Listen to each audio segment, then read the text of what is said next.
Previously, in X-Men, the mysterious marauders are on the march to dole out pain and death to mutants, starting with those who are vulnerable and in hiding. Two questions remain. Can they be stopped? And will it be in time? I am Jason Lapidus. I'm Chris Sanagan. And we are Group of Seven Comics. Welcome to episode 140 of our ongoing live stream read-through of the X-Men comics that became classic. As we read Uncanny X-Men issue 211 by Chris Claremont, John Romita Jr., Bret Blevins, and Al Williamson. Cover date of November 1986. Chris, how are you? I'm doing good. How you doing, Jason? I'm fine, man. A little flustered. I'm like so overwhelmed by the fact that more than 2 years in the making, we finally have got Anthony Falcone on here. Writer Anthony Falcone. Welcome to the show, Anthony. I hope you're doing well. I know you're feeling a little under the weather.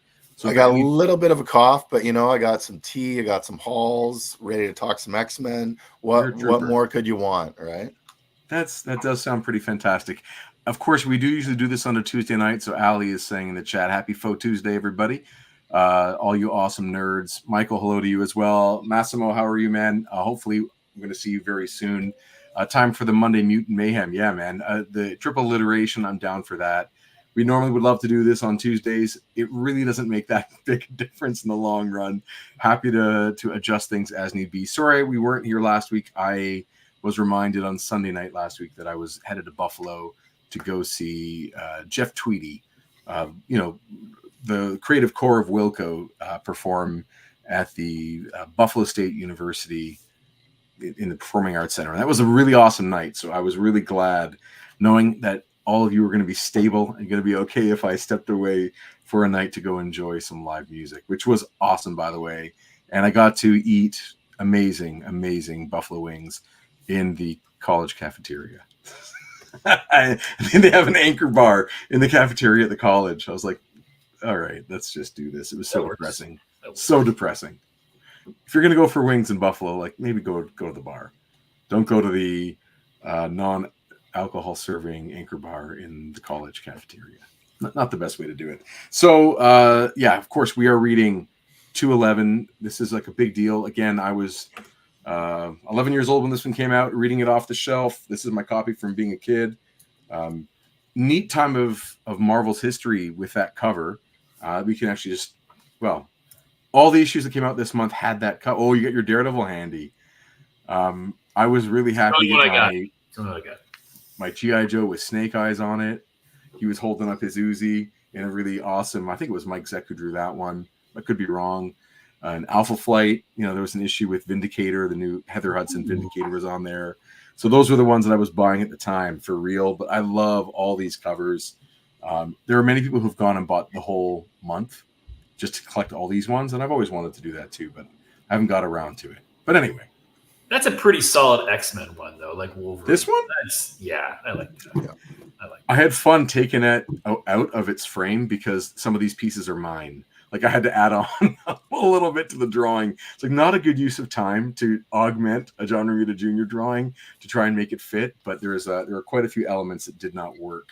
I needed to just patch it a little with some stucco and a little bit of this and that just to make it work. This is also one of the covers from the month, though, that actually like kind of hints at what the story is inside. Whereas a lot of the other ones were just kind of cool poses of that character, right? Totally. Whereas this one kind of, what happens in this one? Or not even a cool pose, just a smiling face. Chris, do you know who drew that one, the Daredevil one? The artist on the book is Sal Buscema, so I'm not sure if he also did the art for that. Nothing signed on the cover, maybe. It doesn't look like Buscema, but I could be wrong. Who knows? Either way. That's totally cool. Fun. We talked last week about this awesome ad that was in the comic books of that time period to try and give readers a sense of what was going on in these comics. It was not included in X-Men 210. Putting that out there. So I think the first month where this was maybe included, even is it in this issue? I actually haven't. Yeah, it is. Yeah. It's at the back page of 211. So they didn't have it out in time for for 210. Okay, sorry, I got to interrupt myself here right now. I have it wrong. This issue is inked or is penciled by Barry Windsor Smith. Oh, nice. Yeah, apologies. That's not a Barry Windsor Smith looking cover. No, it isn't. But I can definitely see now, just as I'm just going to read this for us. I'll see you guys in a bit. Yeah. Yeah. Have fun, Chris. We'll see you later. That's totally cool. Anthony, now I know that we mentioned last week as well, and you guys talked about how this is like the first X-Men crossover event. Yeah. And this then becomes like the staple, right? They have to do this every year. It becomes a little bit of a blueprint for how the company ends up doing events, really. And it isn't even like a crossover in the way that we would come to think of it. Like, there's not technically a part one because, right, like X Factor comes out the same month. Like you see the weird, sort of, you can start at X-Men and then you can read X Factor, but you can also, if you want, you can also just read the X Factor parts or just read the X-Men parts, right? Like, it's very kind of disjointed in that way. But if you collect everything, then you know everything that sort of happened, right? And there's some really kind of, neat stuff that comes from it, right? Like the Thor stories are basically about Thor rescuing Angel from the Marauders later on.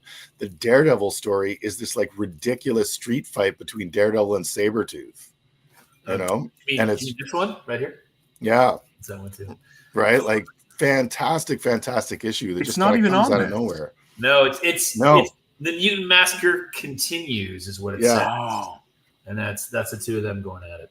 Right? Like the Daredevil one should be in this breakdown of the map because the Thor one is, right? But randomly the Daredevil one just isn't. But but in collected editions that Marvel put out later on, the Daredevil is in it. But this was such like this fundamental, I think, kind of groundbreaking sort of way of presenting a story, both in subject matter, but also in the way that now you had to collect everything to understand what was going on. And so 1986, I'm 9 years old. And my grandfather, his birthday was in January, right? So January 1987, we are at the Red Lobster, right? And when you were a kid at the Red Lobster, they would bring out a treasure chest. I assume they still do this. I don't actually know, but bring out a treasure chest and you could pick a toy from in there. But this time they actually had some comics in there too. And so my brother picked this issue out and we must have read this thing like 100 times over, cover to cover. Just blew our minds as kids. Like, just what was going on. Like, everything was crazy. People are just dropping like flies. The subject matter is so serious. They're hunting down these mutants. And then you just sort of do more research, like, what kind of mutants? Oh, they're the Morlocks. Oh, what are they? They're mutants that have like crummy powers. Like, if you touch milk, it goes sour and stuff like that, right? Like just all sorts of like awful stuff like that. But we're gonna get rid of them. And then as an adult, you find out that this was kind of based because there really were people living in like abandoned, like, subway tunnels, and just like everything about it. I loved instantly. And so like the art, the like just everything, this was the issue, even though I never collected X-Men comic, like Spider-Man was always my thing. And I mostly had Spider-Man stuff and Thor stuff and all that. But this was the issue where I was like, wow, I want to collect comics. Like this specific issue made me take it up as a hobby for sure. Awesome. Yeah, it for me as well, it definitely broadened my scope. Now that you say Daredevil, Chris, can you verify that Ann Nocenti writes that issue? I'm saying that just I think she does. hunch, yeah. Right? Because that fits with the keeping it within your circle of friends. Yeah, she's known as a scripter. She's credited as a scripter. Totally fine. Who's the artist on that one? Well, that's Barry Windsor Smith. Oh, no. Sorry, on the one with Sabretooth. Oh, Sabretooth. Sorry. The Sabretooth Daredevil fight. Right. I think that one's Sal Buscema. That's Sal Buscema. Yeah. Yeah, Nocenti's a writer. So there you go. There's Sal Buscema. There's that. So that keeps it within the circle of friends, right? Where it's, as just writers, we just have Walt Simonson, Louise Simonson, Chris Claremont, and Nocenti. That's the circle of people that are involved. With Claremont writing New Mutants and X-Men, Louise Simonson writing X Factor and Power Pack, Walt writing Thor, of course, and then Anna Senti, editor on X-Men. I don't remember if she's editor on X Factor. I could take a look, but I don't have them on hand. But it's just that little core group of people who want to work together, and they're creatively, like, they have their hierarchy worked out as to sort of whose opinions matter and how they can talk to each other to get things to go a certain way. And they can collaborate without it getting outside of their little office bubble in a way. So I'm not surprised that Anna Senti's getting a title in on there. Like, why not get in on the fun? And maybe give her a sales bump too, right? I mean, Daredevil's already, this is post Frank Miller's run, so Daredevil's already a high-selling book. I don't know how much sales dropped, if at all, after he left the series. I haven't been looking at Daredevil sales numbers, but it'd be just neat to see. Like, I love that they're working in this little hub of people. Ali adds, that's an awesome touchstone, Anthony. I think I decided to collect before I had the issue that started the collection. Yours is such a cool intro. Big time. I mean, Red Lobster. I know, right? I love those things that where, you know, my first Marvel comic was a G.I. Joe at a convenience store. But my first superhero Marvel comic was in like a grab bag at Chuck E. Cheese. Right. Like those. And obviously I've bought tens of thousands. I don't know how many Marvel comics since then, but just it's seemingly infinite amount. But we need those ways in. Like those were things that hooked these non-comic book readers into this world. You need comics at the dentist office, maybe at the barbershop, or whatever it's going to be in these grab bags and these prizes. That is definitely a way that kids get interested. And once they find out that they're in the middle of a story, like I wanted to know everything. I wanted to know everything that came before that I'd missed in how many years, you know, in 20 years of comics. And I wanted to know everything that was going to happen next. It's arguably an essential part of getting new readers in, is these unorthodox methods of getting comics to kids free or as gifts or who knows what. It's almost as if the natural evolution, maybe not natural, but the evolution of that is Free Comic Book Day now, because you think of those access points, you know, dentist office classic. Right, dentist office, red lobster treasure chest, amazing, right? Like, you know, to our understanding and knowledge, those access points just don't exist in the same way anymore. So you have something like Free Comic Book Day or the Halloween giveaways. They're all free comics. They're all giveaways. Yeah. You know. Anyway, it's interesting. I mean, there's also like the one thing also that sort of changed is that, you know, as a kid, you had whatever money you had, allowance, a couple coins you found here or there, kind of thing, right? And this is when we start dating ourselves, but still. Sure. And so then you had your collection of comics, but that was yours. And if you wanted to read more comics, you would have to go to a friend's house and read their comics, and you just sit there reading comics. That was like a thing that we actually did once upon a time, right? And I feel like that's a bit of a cultural touchstone that just, I don't think it exists anymore, right? Like you just kind of, because people might grab it online, or maybe they've seen it at a friend's, but not in the sense of, hey, do you want to come over to my house? We're just going to spend 2 hours reading comic books. And hopefully you have some candy. Right. Like, you know, maybe there's something cool there, and maybe there is like a dog or cat that's really funny to see, and a sibling that doesn't bother anybody. Ali says, I live in Canada where there are comics at the dentists. I mean, it was the 80s, so I'm assuming there were comics at the dentists in the States too, but I can't be sure. Dan Alvin says, Power Pack 27 is awesome. I have these titles filed together intermittently in chronological monthly order as they published, which is outlined on this map. That must be a fun thing to have, just all of them set up. Now I kind of want to go, I think I have Power Pack maybe 1 to 25. I think 25 was like a double-sized issue where, correct me if I'm wrong, if anyone here knows, maybe Dan knows, where all the characters' powers got swapped in Power Pack. And so they had to do some power swapping, and it was really, really fun.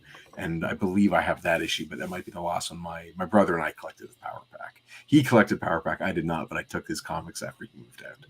He left for university and left his box behind. And there were some awesome things in there, including Lone Wolf and Cub and all the Watchmen. And, all right, Ryan, we'll go to university. I'll take these off your hands, buddy. So I'm happy to have those. But anyway, I should take a look and see if I have number 27, because I wouldn't mind reading up on that. Massimo says, sounds like a pitch for a guerrilla marketing plan. Totally. when you go to the doctor's, dentist, or whatever kind of appointment, bring some comics and just leave them behind. I wonder if they would let you. I'm not sure. Ali adds, my brother and his best friend decided that I was going to start reading comics.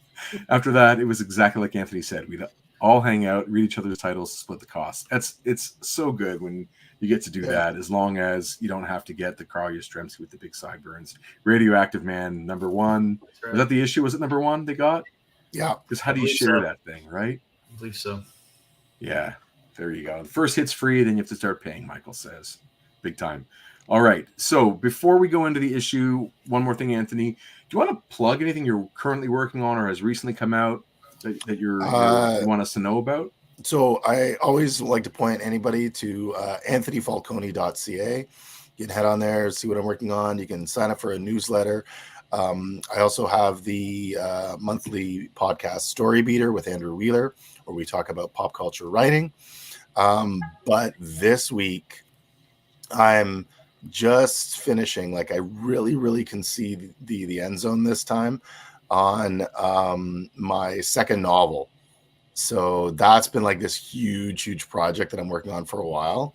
And when that's put to bed, then it's going to be time to shift back into some comic stuff. But it's been really exciting. It's a sequel to Comic Con Man, the heist novel that I wrote. So this is another heist about a Comic Con on a train. So there's a train ride and that Comic Con gets heist as well, right? Because you know how I love heist stories, and we all love train heist stories. And so that'll be the big sequel. But so the hope for that one is once I put that one to bed, then sometime in 2025, that'll be a Kickstarter, but has to go through a lot of, I got to clean up some copy, get some revisions, make sure everything for the printer works, and then get it ready to heave ho with Kickstarter, right? So awesome. That is super exciting. I'm really happy to hear that you're, as you said, you can see the end zone, like you're getting near the end of that process. That's a Herculean feat, if not any other. And before it's huge. And before that comes out, you were mentioning, getting back into comics, and so I will pump your tires a little bit here, folks. Go find copies of Amazing Fantasy 1000. Anthony's got a story in there. Spider-Man. What has got here? Batman, Urban Legends. You got a story in that one as well. The Little Man of Gotham. That's yours. And I'll say Captain America as well. This is the one of the variant covers. I don't know which number this is. 25. Yeah, it's 25. Yeah, you get a story in there as well. So there you go, folks. With Michael Cho. Yeah. With artist Michael Cho on 3 separate titles: a Spider-Man, a Batman, and a Captain America.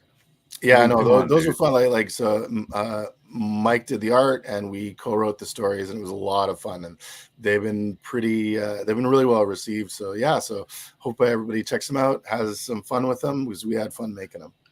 That's awesome. I mean, working with Michael Cho, I adore his stuff. I think there's a Michael Cho right there over my Fantastic Four right there. He's been always really nice to run into and talk to at conventions, but working with him must be a real pleasure to see those ideas from stories get visualized by such a strong cartoonist. So that's really cool. Lucky guy. Dan says, the kids, or this is back to Power Pack. The kids were still dealing with the wake of their power switching in 27, if I recall correctly. Logan with the youngest Power Pack member, Katie, and Barry Windsor Smith's Uncanny 205 is such an emotional epic. Big time. And I love how they have, I think he ends up calling her Katie Girl by the end of it. They build their bond. And that's like a good trope of Wolverine, right? Him and a young girl having like the father protector role with Kitty Pryde, with Katie Powers, with Jubilee, with Rogue, even for that amazing issue of 173, I think it was, right around there. So that's an ongoing great thing. And of course in the movie too. Chris, did you see the Marvel Legends Sentinel that they just unveiled from the X-Men 97? No. So New York Comic Con was this weekend. Anthony, I don't know if you like action figures or not, but if not, tough shit, buddy.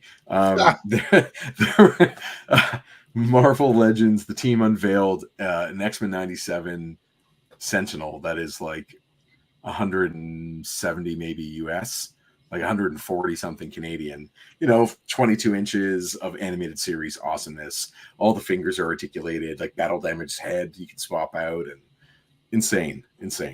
And no, I'm not getting it. I guess You that's say the that. bottom line. You say that. Yeah.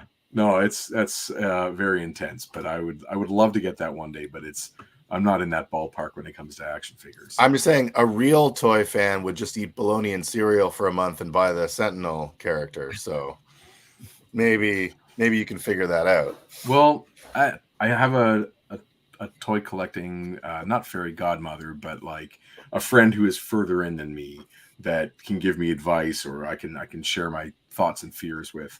And it's pretty clear that when it comes to collecting, I'm more comics than action figures. So where I'll buy an artist edition for a significant amount, I won't go buy an action figure. Like one is also a tax write-off and the other one is not. So how can they not be both a tax write-off? Especially if it's articulated, you're like posing it, you're using it as like a model. Come on, man. All right. So, talk to your accountant. If I had an X-Men art gig, I would get one in a second, but I don't have one yet, or not this week at least. So tons of fun, but I definitely would rather spend, let's just use the number of 100. I'd rather spend $100 on great comics than on a great action figure. That's just for me, but I do have some great action figures too. Just not the kind that are premium. And yeah, $240 for a Sentinel who's just going to be posed in the background of some sort of diorama, which you've already constructed. You're like some sort of diorama, some sort of something, but the guys are here and they're here. Like it's already they're like right there. The X-Men are here. I would actually be probably okay with just drawing an awesome Sentinel on cardboard or something, or in Bristol, and putting it as part of a display. I don't need to have the real thing in 3D. But if one fell into my lap, I'd play with it for a good long while. All right. Love this cover. Always disliked that. I'm assuming it's Al Milgrom who did all the characters around it. I always thought they don't look on brand or on model for the stuff that's in the rest of the comics. It was kind of chunky, and I always was upset that Puck was made to be a joke. Do you see him in there, Chris? He's hiding. I'm gonna switch the one that I can see because of my. He's hiding. Oh, there he is. There he is. Right underneath the corner. He's all squished. Yeah, underneath the UPS. Is that what it's called? UPC? Whatever it's called. Anyway, I never liked that joke. I was an Alpha Flight reader first, so making fun of Alpha Flight never sat well with me. But seeing, X Factor, everyone looked like they were different sizes. It never worked for me, but I love the idea of these borders. It just, that tickled me to no end. And I do think, if we're talking action figures, I have every single one of these characters, not necessarily in this costume, but I have a figure of every one of these characters, with the exception of Rachel Summers. That's the only one I don't have. So come on, Marvel Legends. Let's get us Rachel Summers, and I can finish this. I can finally have all these in action figure form. And Anthony, you've said you don't want to read a character, and we're going to miss you.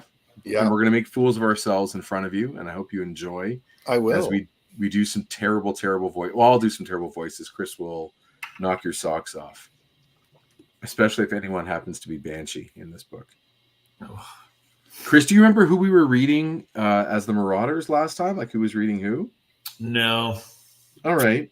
Well, I remember, Jason, that you were Scalp Hunter because you used your Charles Bronson impression for him. Hey, Patty. Wow. That might be true. I do actually think, if memory serves, that we swapped partway through the issue. Chris might have finished a Scalp Hunter and I started a Scalp Hunter. But so we'll just do Charles Bronson both ways, right? Yeah, it's all good. And you can see on this, if you go to the first page, you can see it does not look like John Romita in all those figures. We've got, of course, John Romita and Bret Blevins on pencils. And that character on the left is clearly not a John Romita Jr. drawing. That, I mean, if you've seen Bret Blevins stuff, especially his work on New Mutants coming up, that looks like his artwork completely. But then there are some trappings of JRJR in this, like the incredibly small head on that silver armored woman in the back. That looks like his... I don't know her name yet. Hasn't been revealed, has it? It's Arclight. Yeah. Yeah. Anyway, Crazy issue. Stan Lee presents Massacre, starring the Uncanny X-Men. A mile beneath Manhattan streets, in the shadowed secret tunnels, wherein the Morlock's dwelling begins. You go ahead. I'm going to start laughing. All right, fine. Hi there. I'm Scalp Hunter. We're the Marauders. We kill mutants. Who's next? Have you watched Once Upon a Time in the West, Chris? No. You got to watch that. All right. Can I ask a question? Yeah, of course. Is his outfit made of guns? Great question. I think his outfit is made out of pieces of things that can be added on to any kind of weapon. Do you remember in the Suicide Squad? Yeah. That's right. What was that character's name? Idris Elba's character. Right. Whoever his character's name was, doesn't really matter. She was a substitute for Deadshot. Yes, he was. And he kept adding pieces from his costume to various weaponry. I'm cool with if that's the same kind of thing with this. Okay. But imagine how loud and heavy that suit must be. Right.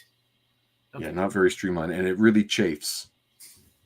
Like around the groin, that's really uncomfortable. Just putting it out there. Yeah, really good call. Morlocks are outcasts from society. As they feel their being mutants brands them as outcasts from the human race. They live deep underground because they believe that here they're safe. What you talking about, man? There's some kind of ha-ha hey? Nope. I'm a serious man engaged in a serious business. And I never joke with people who are about to die. Yeah, that does say whore, doesn't it? It does. Yeah, that's awful. Yeah. I'm trying to just see if I can figure out who the other mutants that are there are. You mean without them? The other Morlocks. The Morlocks, yeah.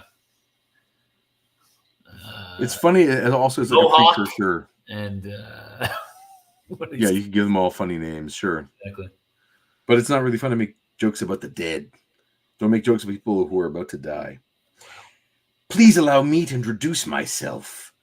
I'm a man of skills and grace. Riptide by name. He spins so fast he becomes a blur.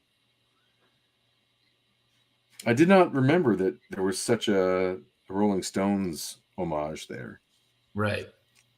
That's what I thought when I read it first. Oh, totally. And laughingly releases razor keen stars and spikes from outstretched hands to deadly effect. Blood sprays the room. Screams fill the air. And two little Falcone boys freak out because they're hearing about blood spraying. I mean, that is, again, like in like this sort of comic. Yeah, it's also hard to explain to anybody looking at this today just how big ninja stars were in 1986.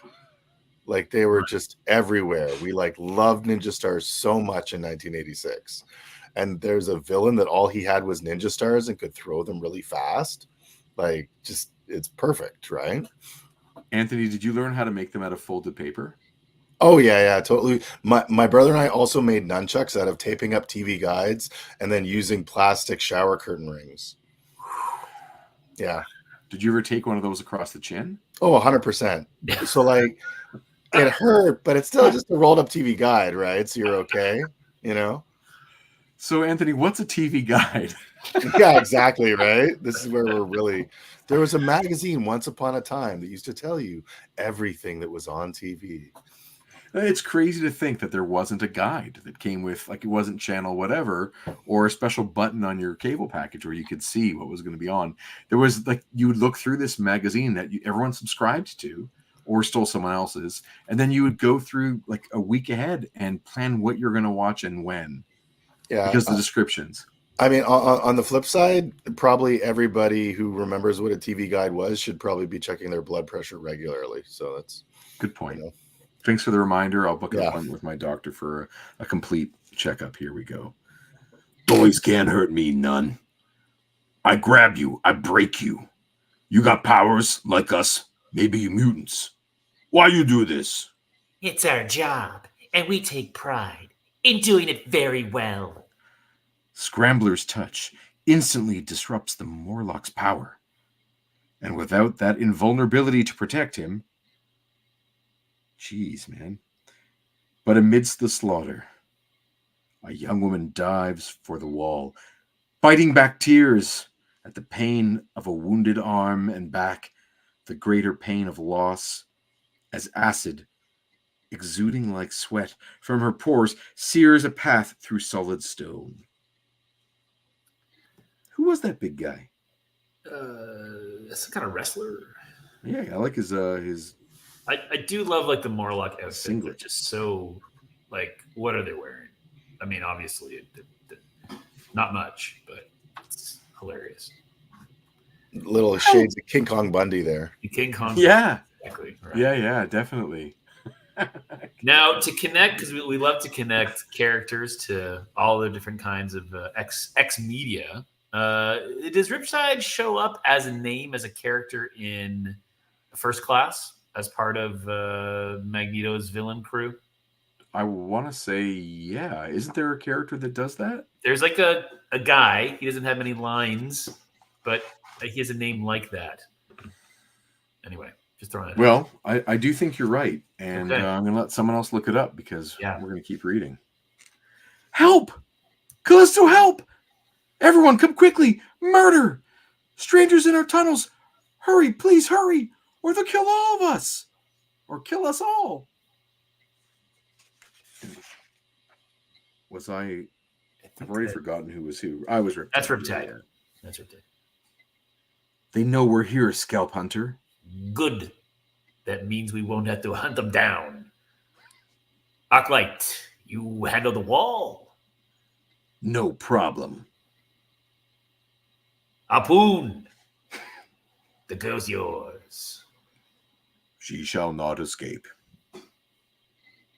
Okay, so now we have another character, Arclight, from X3 The Last Stand. Okay. As a character. Arclight in X3. Yes. I actually don't remember who was who anymore. She's got Misfits hair from the band The Misfits. Like, okay. oh. Right. So she was a fairly like androgynous, very live character. Is that fair to say? Sure. Like she was very tall and thin. Yeah, she hangs out with Callisto and Porcupine Boy. And I feel like she had it was Callisto had also speed powers. She had super speed, and they added that to her also mutant sensing ability in X3. Right. But I don't remember what Arclight's abilities were in the story or how they used them. She had like a wave of light energy. She could blast her hands together, projectile type thing. Okay, cool. And did you look up to see if I've already forgotten the name? Was it Whirlwind? I don't even remember. Riptide. I'm sorry. Riptide. Was Riptide in X-Men I have First not looked Class? that up yet. There was like a character who was spinning, wasn't there? Yeah, he's like, come on. Tidal guy. I don't know what his name is. It must have been Riptide. Must be. The harpoon is metal in the Inuit's hand, transmuted to raw energy the instant he throws it. Yeah! The young Morlock's life ends before her scream. Sibel. Yeah, that's pretty intense, right? It is, but also like that coloring blends like the idea of what's her molten sort of skin, and what could be the ground. So it looks like she just got charred and everything. It's really beautifully vague and gross. It's good. I also this also kind of struck me a little bit was its indigenous character.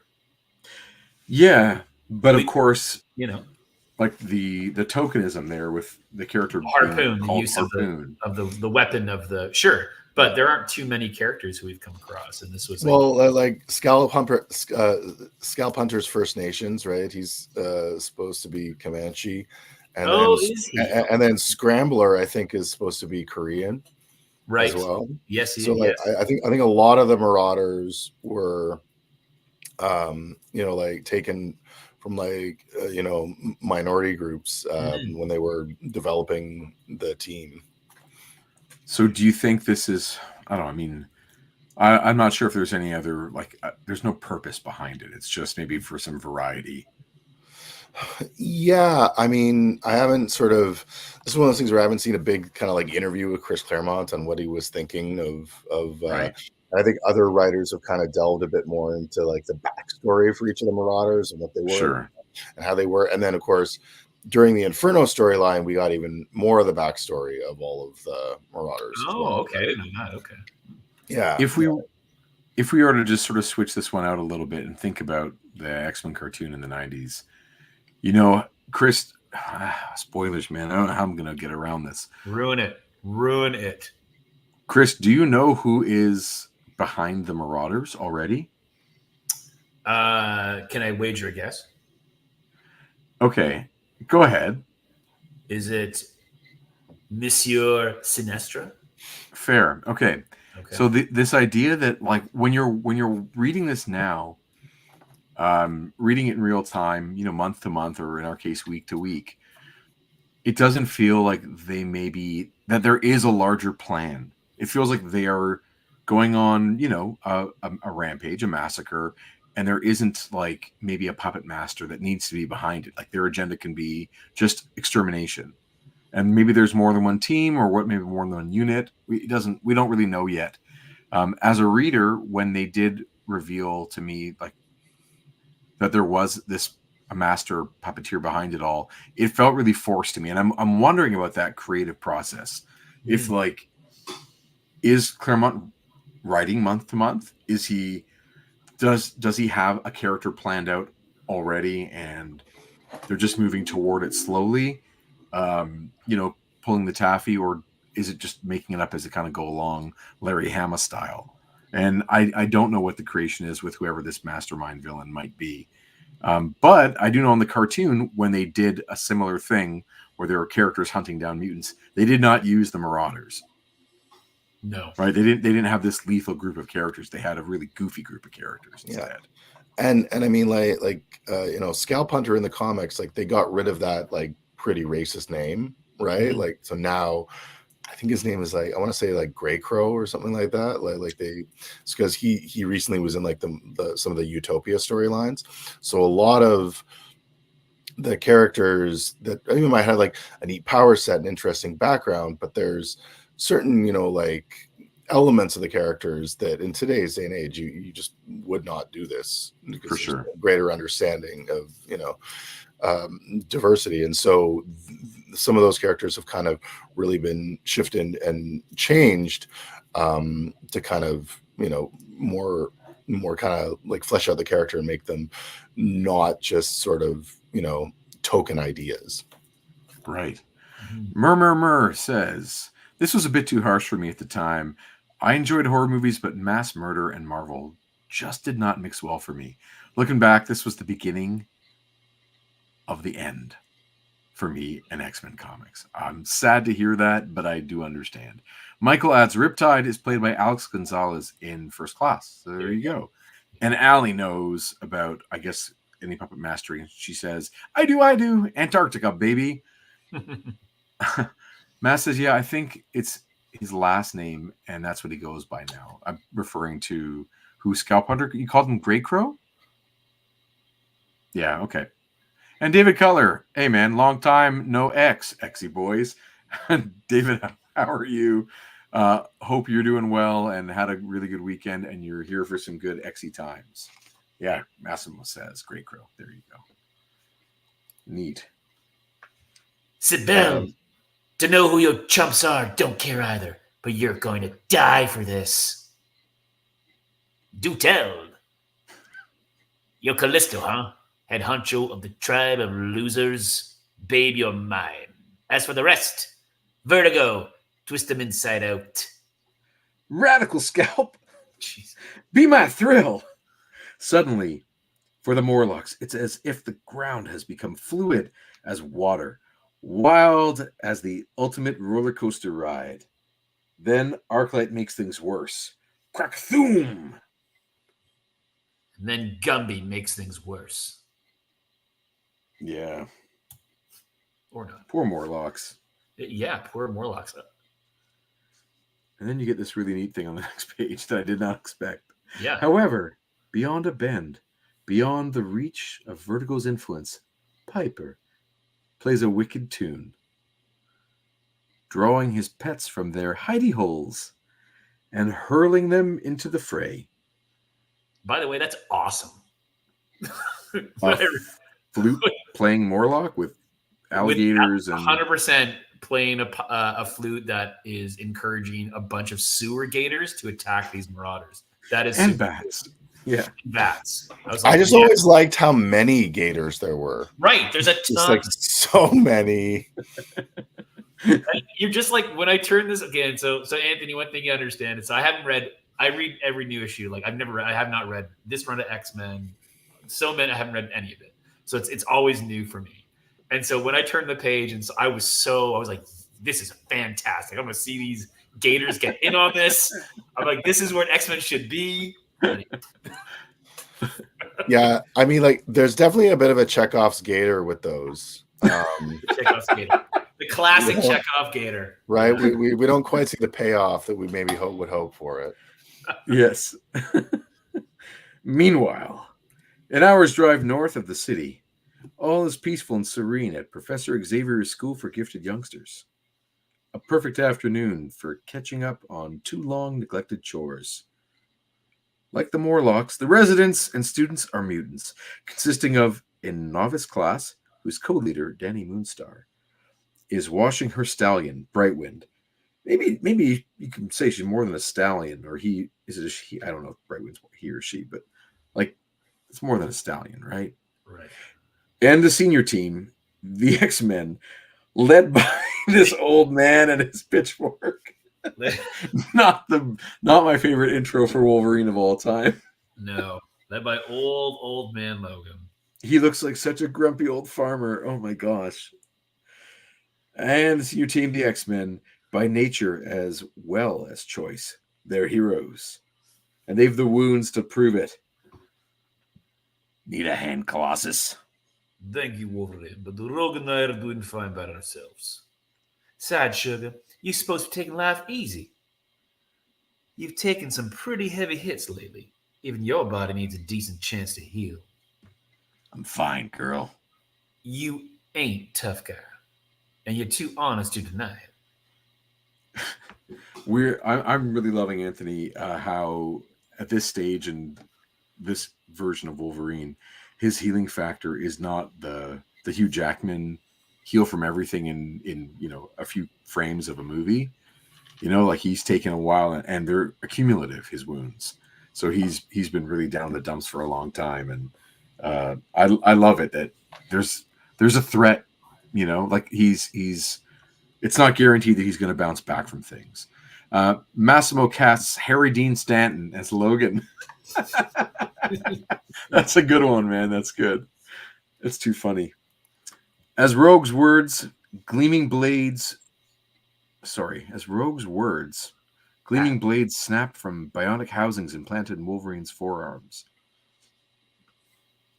These claws are forged of adamantium. Thanks, Claremont, we needed this again. The strongest metal known. It can cut through anything. So he cuts the pitchfork. Like, why is he...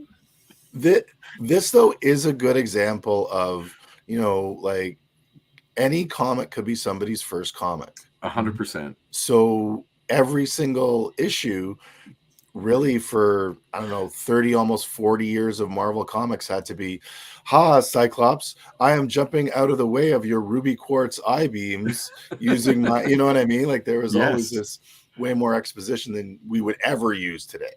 Yeah, and I love that they become kind of rote after a while. Like they use the same. How many times have we heard Claremont describe Wolverine's powers? Like he can cut through metal like a hot knife through butter, or whatever whatever those descriptions might be. I enjoy them every time, and when you have to read them over and over, it really emphasizes the repetition. But I don't mind it because, like you've made it clear, this was your first one, so.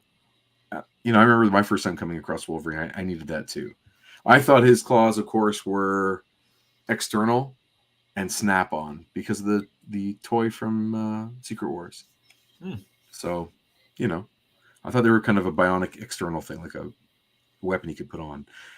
His bones are laced with the same substance. They can't be broken. He's a born fighter, one of the deadliest men on Earth, and consequently, a rotten patient. Inactivity is driving him buggy. He has recovered from worse injuries, far faster than this rook. There is something with him is very wrong. Inside the kitchen, the youngest X-Man, Kitty Pryde, scrounges munchies. This young lady is certain to ruin your appetite for dinner. That assumes I'll have time for supper, which I won't. Mr. Headmaster Magneto, oh great and powerful master of magnetism, sir, because I've got term papers due. And since Professor Xavier's is school, if I don't produce any work, I flunk. Folks wouldn't like that. Nor would I. I'm running on empty. Then by all means refuel. Just don't make a habit of such behavior. Before we go further, just curious as to maybe not to take an official poll, but to hear what everyone's take is. Do you guys think that Romita Jr. is on layouts maybe and Bret Blevins is like finishing some of these things in tighter pencils and then Al Williamson on inks? Because that Harry Dean Stanton Wolverine or Logan looks like a Bret Blevins face, but the layouts look like Romita Jr. layouts. And the proportions look like Romita Jr. as well. Like the one of Wolverine walking away toward the house as the other two talk about him. Like that's a Romita Jr. way of hunching and walking. But there are like little touches that remind me of Blevins along the way. So I'm wondering how this dynamic went, and I would love insight or just opinion from other people in the chat or you both, if you have any thoughts on what this penciling process was. If some pages are one guy, some pages are the other guy, or do you think they're actually getting their hands on both? I do not know. I mean, I definitely think that Romita Jr. did layouts on the whole book. Yeah. Yeah. And then it could just be because it's hard to know what the dynamic was, right? Yeah. I mean, I guess this is the question for the next time we see them all. But was it that like you said, Blevins did a little bit of early pencils and then Romita Jr. tightened them up, or Blevins also did mostly the backgrounds. Like it's hard to kind of know. Sure. For a lot of these, because there's like a lot of information in these panels. Totally. And they do look like Romita layouts for sure. Yeah, I mean, I'm not totally sure the effectiveness and the purpose of showing that Magneto is a master of magnetism and therefore can tell that there's a case of Coke in Kitty's hands. I'm not, like the way that he's sort of, because it's kind of a word balloon, but it's not like it's a magnetism balloon. Like it's a very weird use of his powers. And I don't totally know if it sticks the landing for what they were going with this page. Agreed. It almost looks like it's a word balloon or a thought balloon of him thinking about a six-pack. Yeah, right. Like, and I that's not the purpose of it, but I don't think it quite. I mean, it's because it's obviously done to show his powers. Yeah. Maybe like a pink glow, like do the whole, like the cans of Coke and like pink or magenta holding line or something to give them that glowy effect that it's powers as opposed to just white. I don't know. But there you go. Dave has a lot more insight into this than we do. Let's see. I don't see a lot of Blevins in the storytelling, but I also see a lot of compositional things that Romita wouldn't do. The near tangents in the final panel on the left page, for one. Rough layouts, maybe. So the near tangents in the final panel on the left page, for one. So we're talking about on the left page, final panel, where it's Colossus with Wolverine standing in front of him, and Rogue, where like Rogue's shirt is maybe going close to Colossus's shoulder, and that's what he's referring to. Those things could have been a little more thoughtful. David says also, I love Blevins, but this is early days for him. Rogue's torso, Logan's hat, yeah, and Colossus's armor, the tangents. I mean, yeah, I hear ya. And you figure Williamson would have had a chance to fix that too, being the unbelievable veteran that he was, like 30-year veteran at this point. What does Blevins go on to draw after this? New Mutants. New Mutants, okay. But then he also like once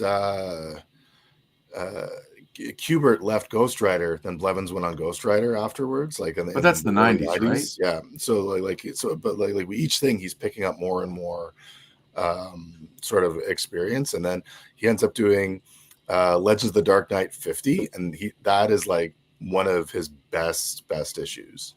Okay. I'll go see if I got that one. Yeah. I do remember he'll do a fill-in or two on X-Men as well. And at the time, he was not the kind of artist I was looking for as an X-Men reader, but that might be very different when I look at it again today. Or, I mean, at this moment, like these days. If memory serves, he was also on New Mutants during their low turn after Sienkiewicz and after everything was sort of at its height.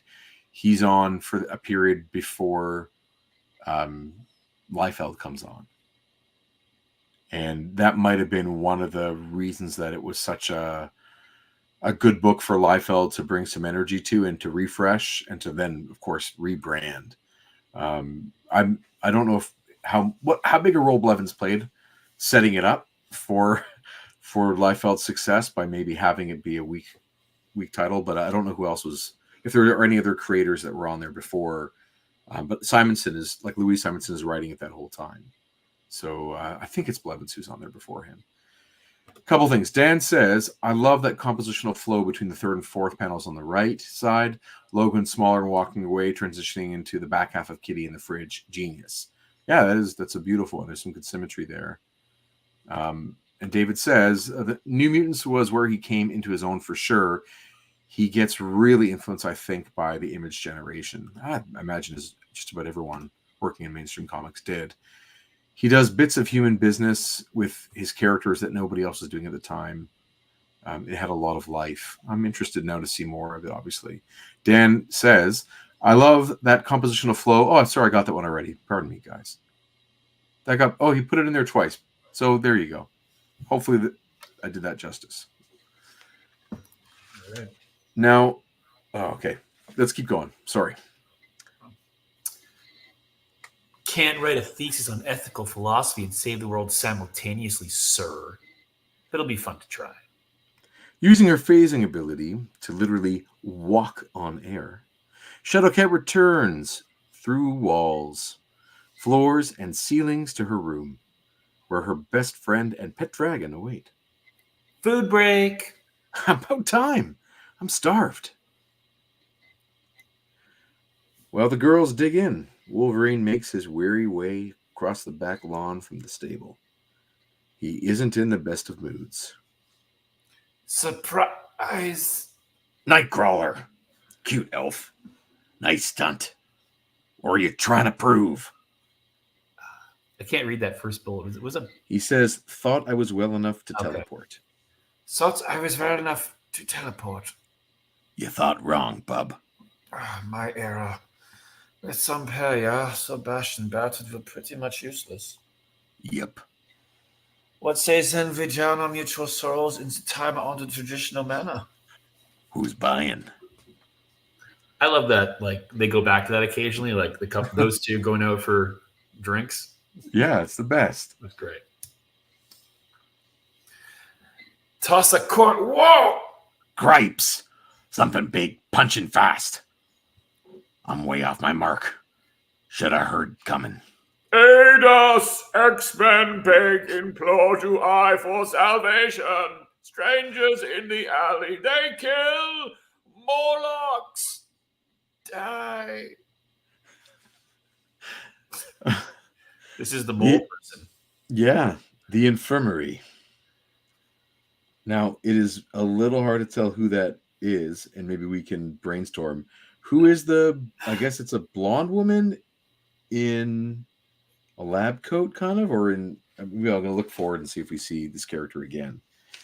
So, no, there isn't another scene, unless so it's not Storm. Clearly, No. it's not Magneto. I mean, you guys Not have the any? other person who's getting introduced. Yes, it is not. Oh. And they don't name them. Any guesses?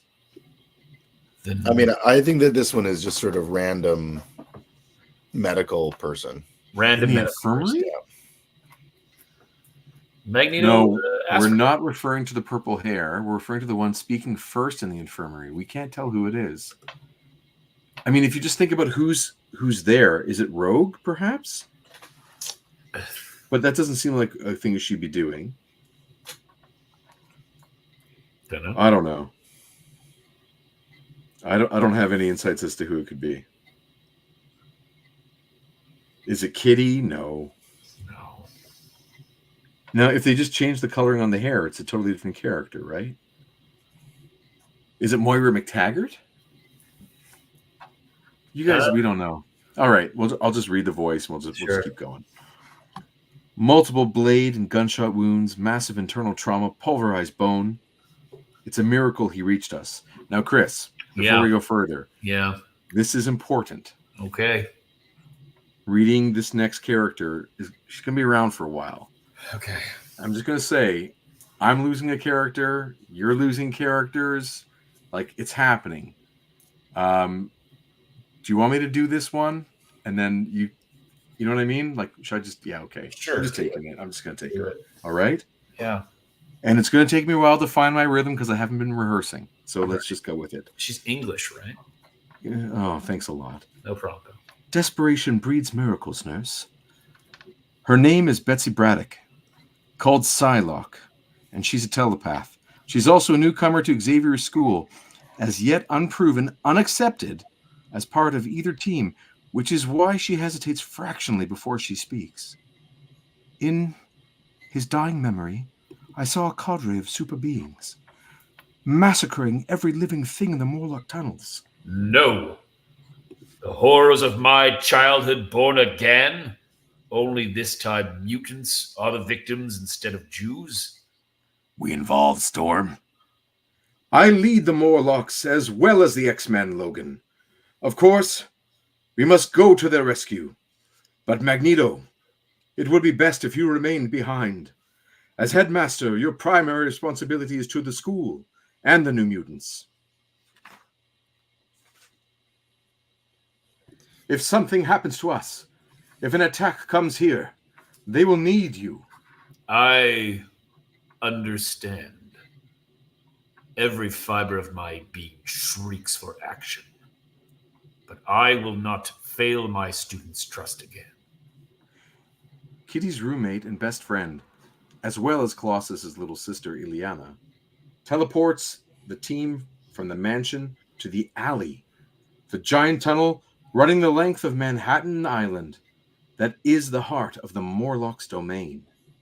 I got Morlock sense close by. Better brace yourselves, though. This won't be pretty. Callisto! She is wounded, but she lives. Stay by Storm, you two, while I search for more survivors. My cousin Kenny in Chicago works in a slaughterhouse. He took me on a tour once. It smelled like this. Oh, Peter, I knew some of these people. They were friends.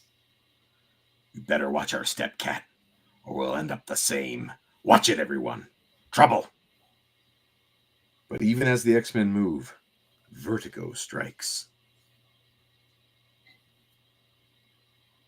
All yours, Rip. Cut 'em loose from life. Of these X-Men, Storm, Colossus, Nightcrawler, and Wolverine have fought Vertigo before. Marvel Fanfare 3 and 4.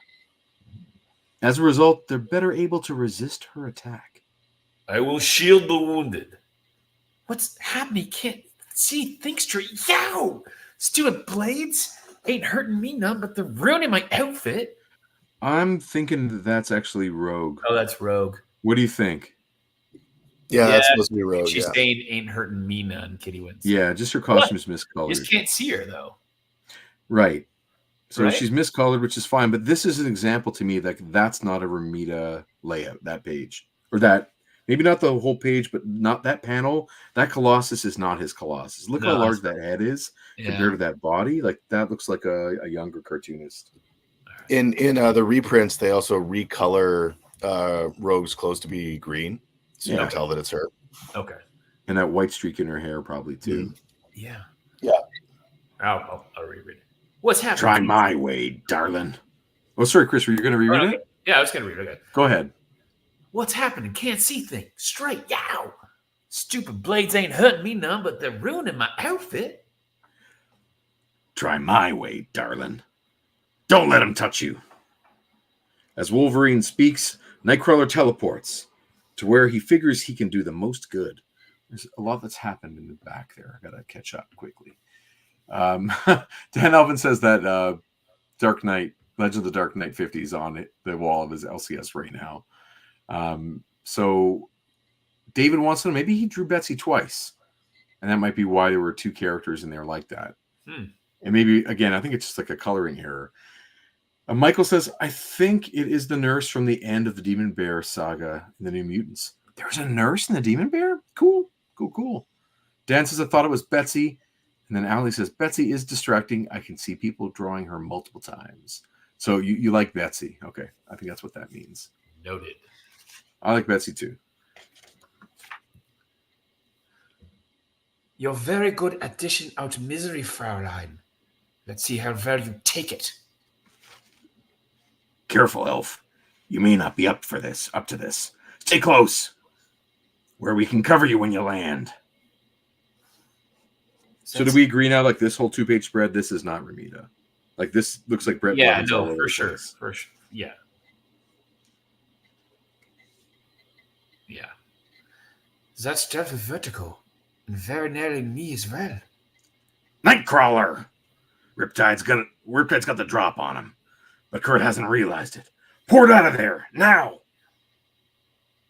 Kurt Wagner has a split second to save himself. But his stunt with vertigo pushed his body and power far beyond their limit. He tries to teleport, but nothing happens. And then it's too late. Kurt!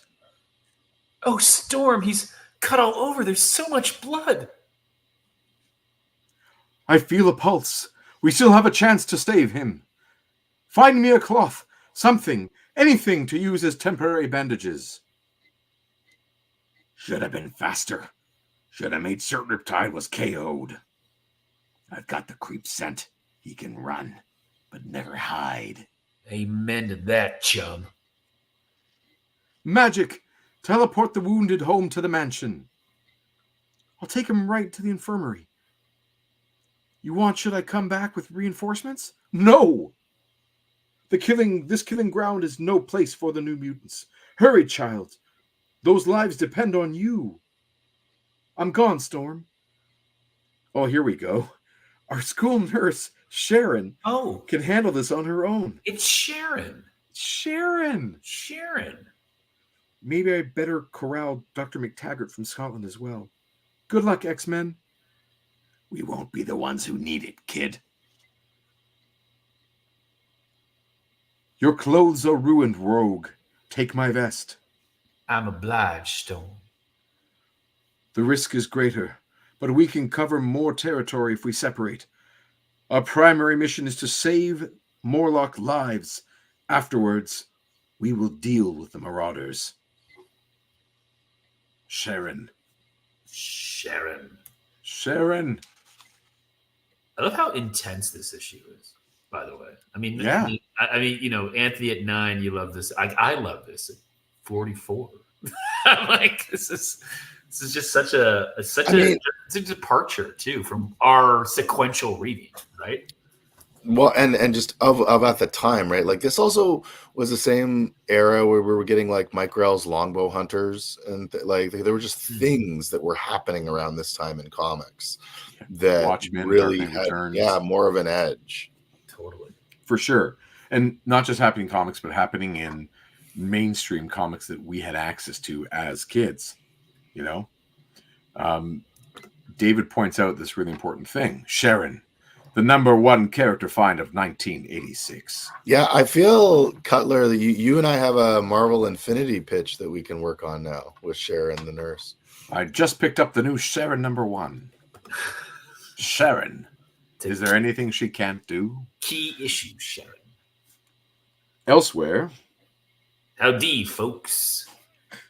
You're Annalie, ain't ya? Projecting empath. If you're using your power to frighten me off, wasted effort, rag bag. I don't scare easy. Please, do what you like to me, but spare these children. They've done nothing. They were born, that's enough. Wrong plea, old lady, to the wrong man. Didn't work months ago when I nailed a quartet of Moloch brats on the surface. Won't work now. Sugar in the gas tank. Your ex-husband strikes again. Ex-husband strikes again, sir. Oh, hey, Pally. Everywhere we look, Peter, we find nothing but bodies. Isn't anyone down here alive? Let us hope so, Katya. Let us pray. Are you all right? I'll never be all right again, but I won't quit. What's that, a gunshot? My job's done, sweetie. Your turn. I thought this be a rougher assignment. Be patient, Arclight. Our day's still young. Scalp Hunter, hit the dirt. Watch those rock shards, Ark. The shrapnel's deadly. That's why we wear body armor, mister. Take It a will drink. not save. Oh, go ahead. What? Take a drink. Take Mister. a drink, mister. It will not save you from Colossus murderers. Won't have to. Colossus? Scalp, he's no Morlock. We're up against the X-Men. Hot dog. Some real competition. I do love that bottom panel on the page on the left where it's just the Rock held up, where Colossus is just going to whip out their heads. Like he was going for kill. There's no warning. He's going straight for it, right? Like it's wonderful. I think it's hard to tell. Like maybe this would have been one of those panels where a killer of a cartoonist could have, in that fourth panel on the first page there, had Colossus's body language where he looked like he was enraged. Yeah. Like he can't go from calm to murder. He has to already be on edge. Like they've set it up with the script that they're walking over bodies. Yeah. And that this is a killing field, right? They've put that out there, killing floor. Like that's out there. But I need to see that his head is lower, his shoulders, like his hackles are up, that he is just about to rip someone's head off their body, to believe that Colossus is about to throw a rock at two people from the back. But anyway, it's cool. That's cool. David asked for more jokes about Sharon. Gay Pally. Thought there'd be more trouble. Ruski's history. You call him like Ruski or Rusky? What do you like? Rusky? Rusky to me, but I mean, But like, okay. Ruski's history.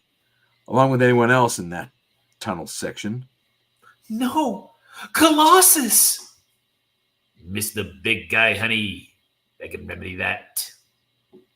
Huh? Huh? What are you, girl? A ghost? Worse, a shadow cat. You can't touch me, killer. You can't hurt me. Any more than you already have by slaughtering my friends. But I can hurt you.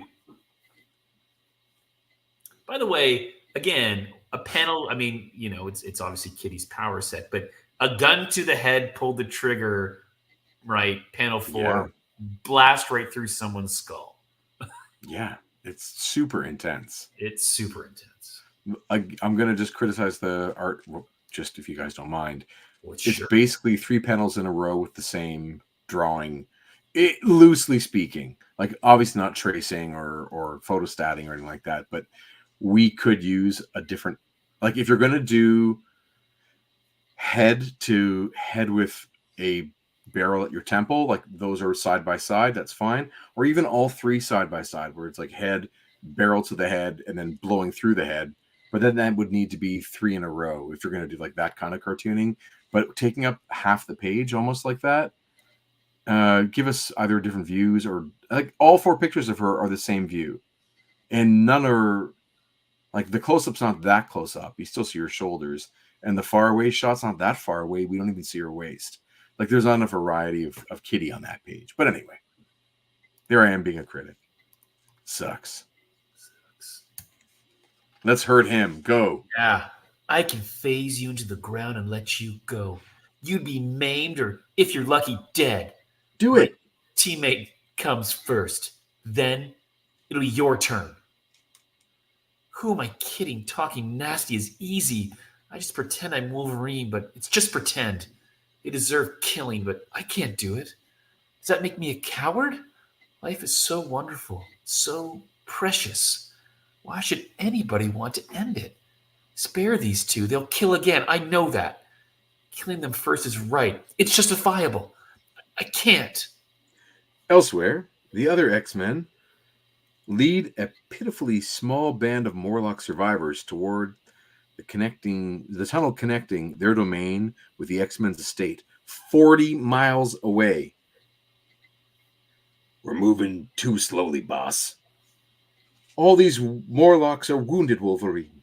Some cannot travel any faster. Is the way clear? Seems to be. Lots of familiar scents all of a sudden. What the devil are they doing down here? And one of them. This is crazy. I'm crazy. It can't be. Flatten. Optic blast? Yep. Sense its pressure wave a split second before the beam itself. Cyclops? An Angel. And the Beast. All the original X-Men. Here? Now? Why? How about we ask them?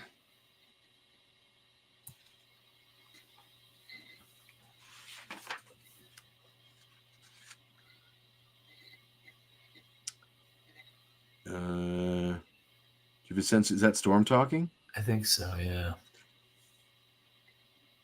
Yeah, okay. So much for that idea. Explosion blocked the tunnel between us and Cyclops out. It feels like Wolverine. As Wolverine, yeah. So much for that. Good writing, man.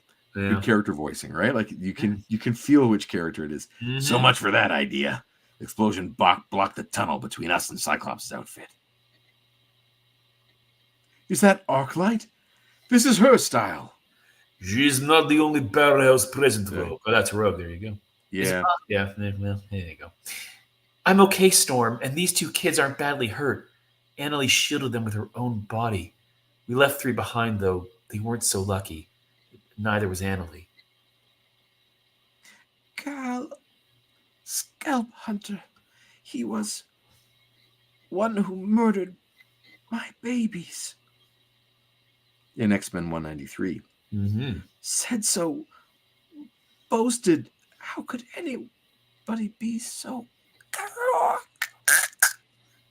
To some, dear old duffer, that comes naturally. Duffer? Yeah. Okay, is that a term of endearment? In this case. Okay. Truer words, my dear disfigured darling, were never spoke. Marauders! Wolverine is our deadliest foe. Harpoon, send him to join his ancestors. Been tried before, chump. Ain't that easy. Even as Harpoon's sleigh spear strikes, Wolverine's claws draw blood. Both men fall. Only one screams. Neither dies. But that can quickly change.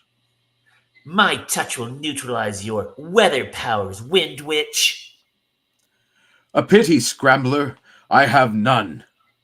You think you're tough, huh, fella? A real hot number? King of the mountain, prove it! Callisto breaks ribs as Storm did his jaw, and Scrambler spits teeth, coughs blood. Was I Riptide? Yes. Who knows? We got to write this down. poor boy needs a rescue. Coming right up, sweetheart. Stars and spikes hum through the air, followed by screams. Many are hit. Too many die. Riptide laughs. You gotta wonder how many ninja stars he has. A lot. He goes to Walmart. He does. He Costco. buys in bulk. He buys in bulk. Yeah. Yeah. My issue here, these 2 pages are printed so off their like alignment that they look like they're from different books almost. Like it's about a not half an inch, maybe a quarter of an inch difference between left page and right page on mine. There you go. They do not care. This is sport to them, a game. I am the least vulnerable to their powers and weapons. I must be the wall that stands between them and my comrades. By the white wolf, as if I am on fire inside. Hang on, big guy. I'll hit those marauder bozos with Scrambler. So his powerful what? No! Unfortunately, the Korean youth touches Rogue first. Their mutant abilities are similar. He disrupts powers, she steals them. In this fateful moment of contact, they both neutralize each other. Mass says, I Googled it. Duffer is not a term of endearment. Should I Google it? To tell me. Would you like to? Would you like to? Harpoon takes immediate advantage of Rogue's sudden invulnerability. Shadowcat's reaction is as instinctive as it is unselfish. As the spear strikes, she tackles and phases Rogue, hoping, praying that Harpoon's murderous energy blast will pass harmlessly through their ghost-like forms. A nice idea. The bravest of tries.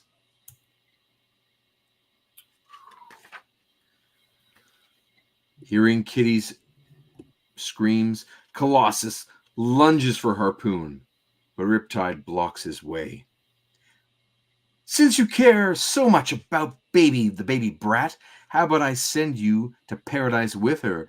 Hurricane winds, you see, can punch a straw through a solid oak. And I can spin way faster than that.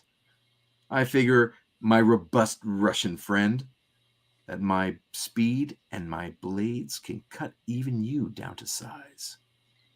We are not friends, Riptide. More screams from those struck by the spikes and stars that missed Colossus. Sounds that, like Riptide's laughter, will haunt Peter Rasputin's memories. And you are wrong.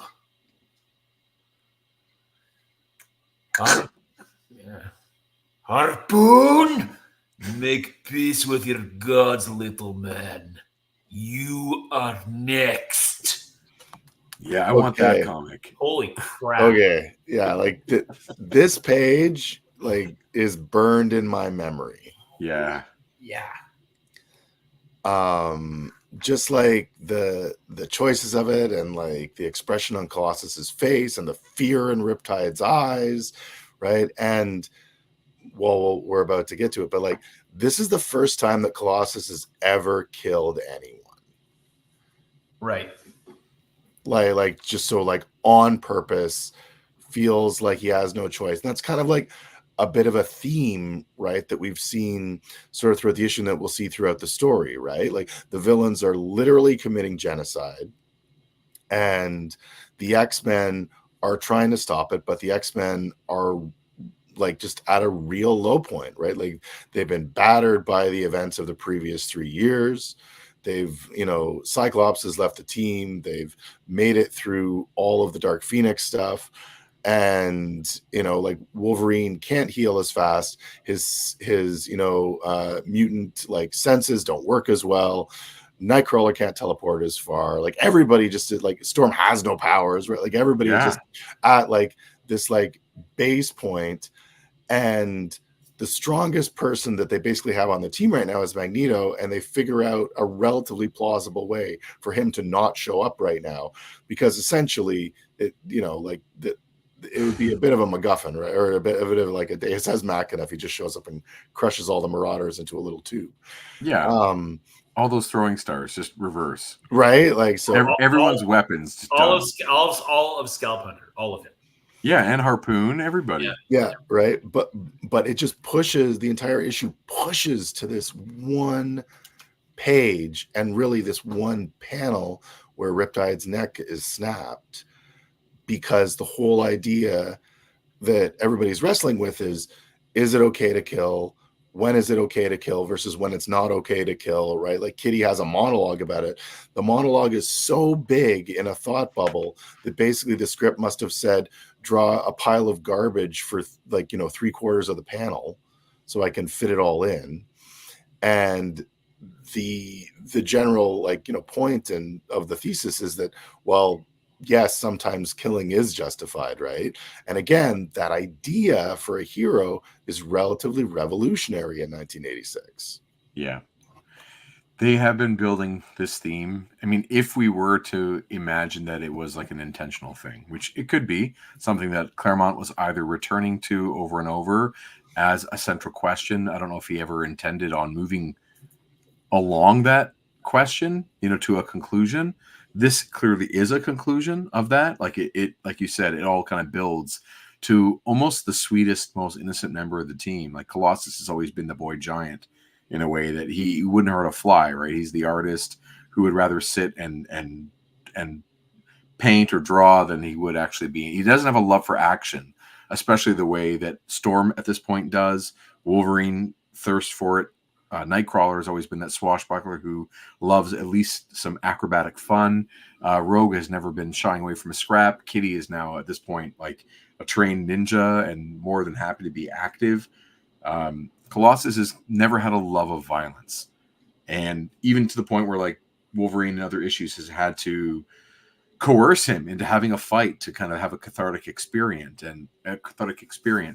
And they've had many stories where they have questioned Wolverine about the difference between murder and killing.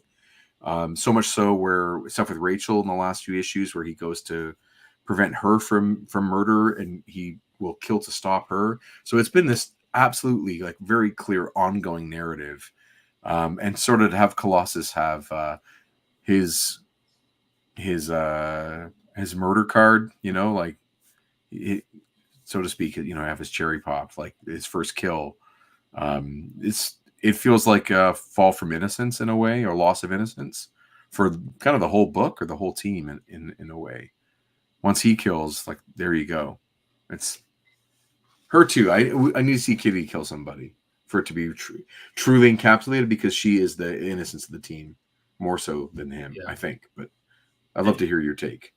It's interesting, I'd say too, that like the last, I don't know, maybe the last 10 episodes or 15 or whatever it is, we've seen this like Colossus pushed to the background. There's been no real stories with him.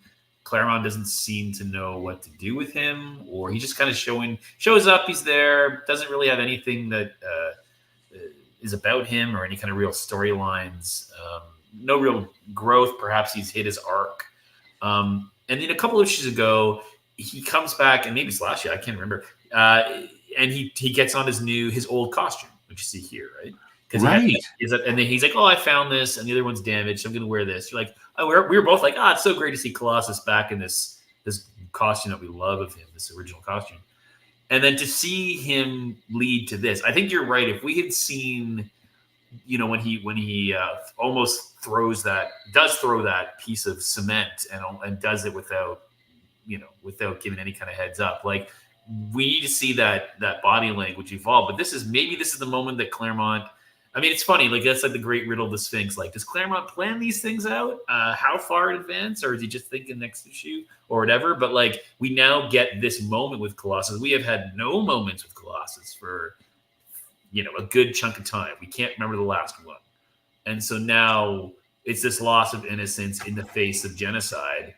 And just like all of it, the writing, make peace with your gods. You are like, can you imagine if you are Harpoon, you've already taken a claw, but you're still in the fight, and this dude looks at you with with shuriken ninja stars coming out of his body, right? And he's just it's wow. It is the darkest maybe moment we've seen of a character, and that includes Wolverine, right? In this X-Men run.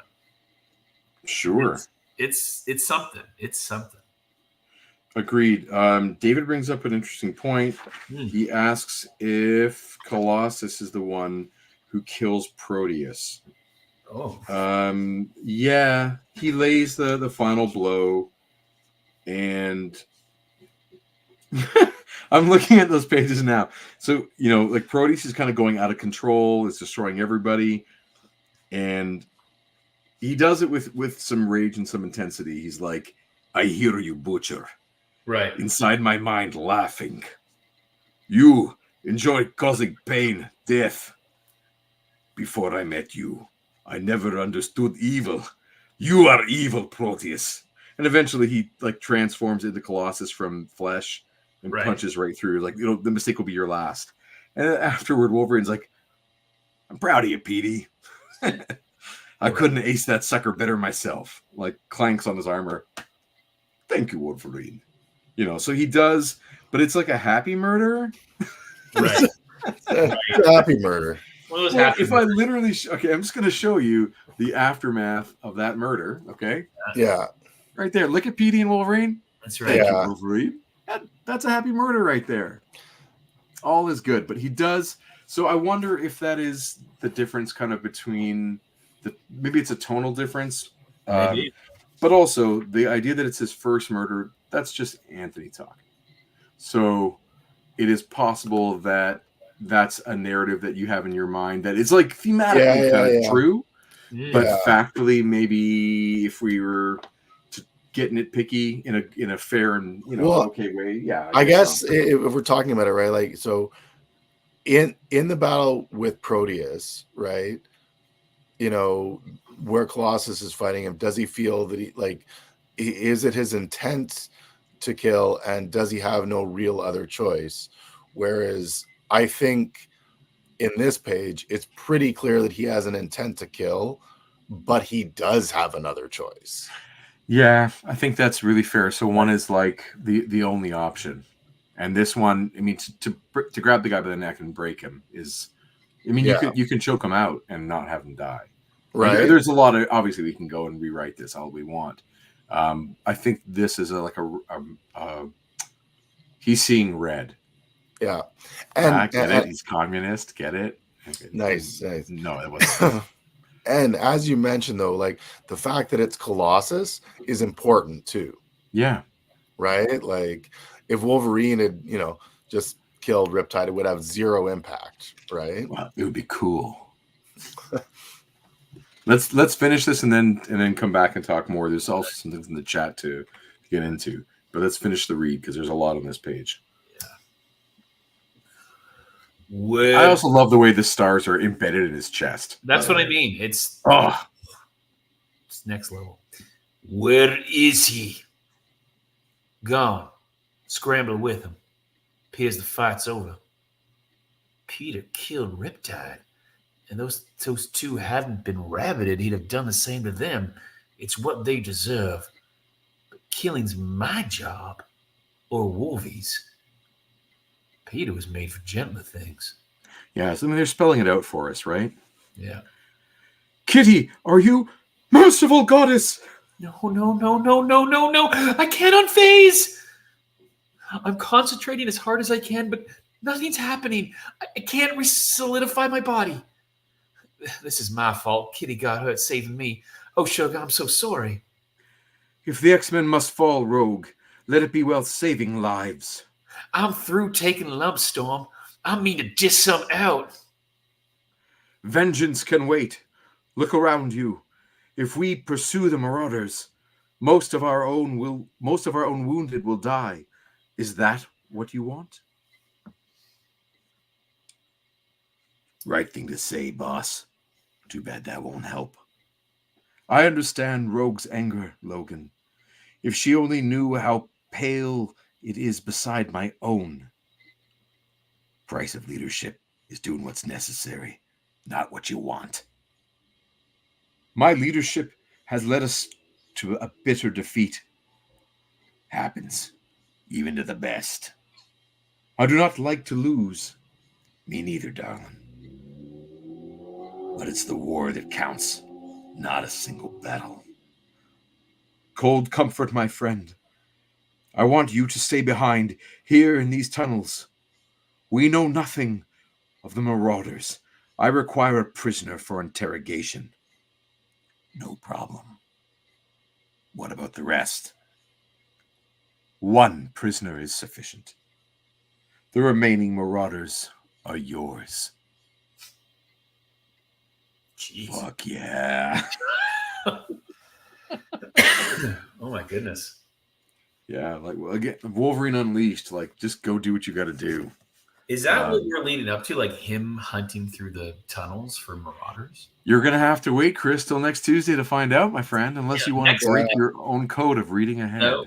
So because we're also like you're only planning on reading the X-Men, like the Uncanny X-Men issues, right? You're not reading the X Factor ones and the Thor ones. Like, are you reading all of this or? Correct. We are just reading the X-Men issues. If for some reason we are, let's just spoil it now. We need to get another one. Yeah. We don't have the PDFs, but if I have to track down an issue and throw it on a camera, I mean, it's not the end of the world to flip through. So like while all of this is going on with the X-Men, X Factor and the tunnels too, and they hint at it, right? But it's a really weird way to hint at it, like not showing them, but showing just like the optic blast. But essentially, X Factor is following up on this from their side.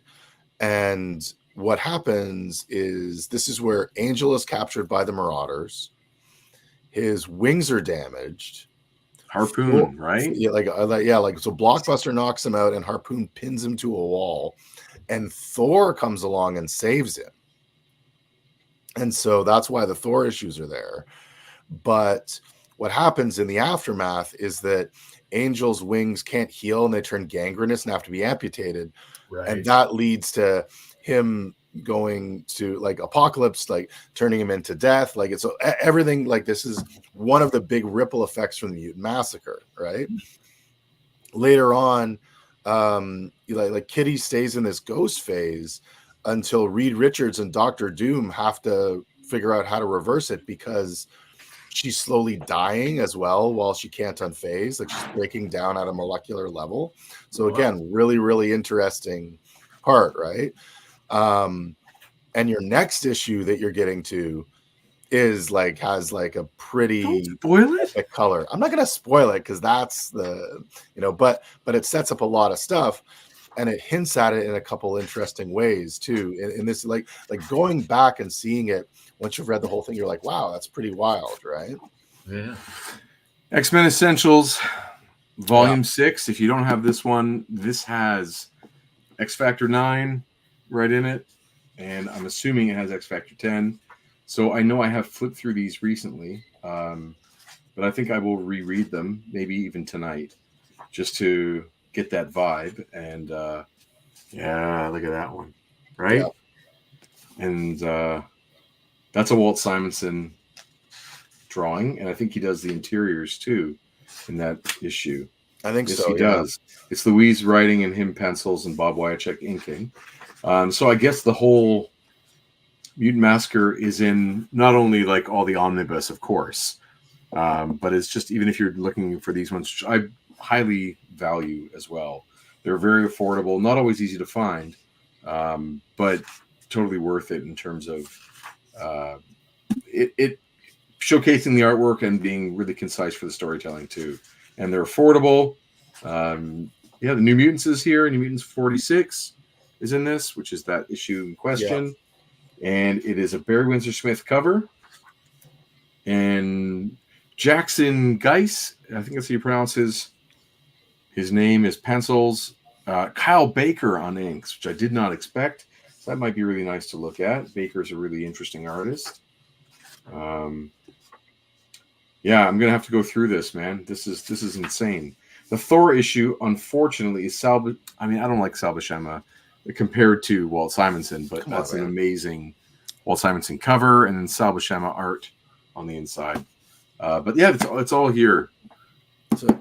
And the Daredevil story. So in theory, so it came out the same time like as the other ones, but in theory, it's supposed to take place after Uncanny 213. Right. So I think maybe that's why they didn't originally include it in that breakdown, but it did get included in everything else afterwards, right? Like the omnibus. Yeah. And then like they play with this idea later, right? Like Inferno later on, which you'll get to in 30 issues or so, right? Like that breaks into all the different ones. Right. Is Angel being pinned? Yeah. But then they come up with the idea of, oh, well, if something is so big that's going on, what if like every hero in New York has to deal with it, right? And that's why you had, Spider-Man fighting demons in the subway, like right. later on. It's so they're really using these big X-Men crossovers in bigger and bigger ways to set up, huge events to get everybody really interested. They have this I think that like people were obviously, oh, I'm a Spider-Man fan, so I'm going to buy the 3 Spidey books that are out, right? But eventually, Marvel Team Up, they canceled, they replaced it with Web, right? Whereas I think, and even to this day, X fans are like, put every X book on my pull list. So they have, and I think this is some of the reason why this got started in that way, right? You're like, oh, well, maybe now that I've purchased this crossover, oh, New Mutant seems interesting, I'll check it out. Oh, X Factor seems interesting, I'll check it out, right? And that I think was kind of the main plan for how this all broke down. But this was, just totally incredible. I don't think I even read all of the parts to it at the time. Like I read them later on about stuff, and I kind of had an understanding of what was happening. But just epic like storytelling. Like there's certain things which now you look back and you're like, oh, okay, well, we would not, use dialogue in that way anymore, right? We would not have so much exposition, right? Like we tend to, kind of rely on the fact that these characters have decades more of history that people are kind of familiar with. And some of the points being made are a tiny bit too on the nose, right? Mm-hmm. Maybe try to add a bit more mystery to it. But again, right, like, so your first time seeing this, that second last page hit you in the face just like it did to us, like more than 30 years ago. Yeah. Okay, let's go through some comments here, and then there's lots more to touch on. David Cutler. Sharon is the white woman who was turned into an indigenous person via magic at the end of the Demon Bear. Dear Lord. There we go. There you go. Yeah, I'm new to this character, but I do want to know more about Sharon. Yeah, that's and then there's lots of comments about, how intense that ending was, for sure. Dan Alvin talks about, in reference to the happy times of Colossus killing Proteus, he makes reference to being a Cockrum sort of has a warm and happy style. It was John Byrne on art, but yes, in that Cockrum general ballpark, for sure. He says, I love how clothes are still portrayed realistically in the Copper Age and earlier. They remain damaged and tattered after heavy combat. Changing is seen often for different settings. Yeah, definitely. And Cutler continues, we have to be getting close to the final time Storm was depicted as having cat eyes. I don't know. We'll have to keep reading and find out. Dan Alvin says, this is the best run ever. Yeah, maybe. Some people say this is the end of the run. We have another friend who was like out by like 199 or 200, didn't like it, but people have their own jumping on and jumping off points. I find that just hearing from so many people and talking to X-Men with so many people over the last few years, it seems to be that whatever version it is when you come on, once that version starts to fade out, one's interest begins to wane, or the next version of them wins you over. Like for me, for instance, I like the Band of Misfits kind of on the run. Like I like that version of them where they're kind of never safe and they're outcasts and not considered heroes by the general public, and they kind of don't know what they're doing half the time, as opposed to a strike force, like a highly organized strike force. I like them being on their back foot, but that's because that's what they were when I was reading them. Even though I was reading 2 time periods simultaneously, I was reading classic X-Men, so like early Claremont and this version simultaneously. So I got both, and one felt like a heyday, and one felt like them, like you said, kind of all over the place and not at their best, but for story reasons. Like where we're at with 211, it's like they're not in good shape, and they wish they were in their heyday where it was so simple as, okay, this month let's just fight Magneto, and next month let's fight Sauron. Like that's so much easier. It would be crazy having to wait a month to find out what happens next. So it would be tons of fun. I gotta say, like, if you can check out the other issues, like even Power Pack, I just think through now, there's a moment, guys, where, and he hasn't been revealed as being part of this, but okay, here's the spoiler, because I don't know if it comes up before we get to the next issue of X-Men. As Wolverine is going through the tunnels, other stuff is happening, obviously, for other characters, but Sabretooth is part of the Marauders. And he is not the Sabretooth that, we know from the cartoon. You have to kind of go back in time, and he was not a classic X-Men villain yet.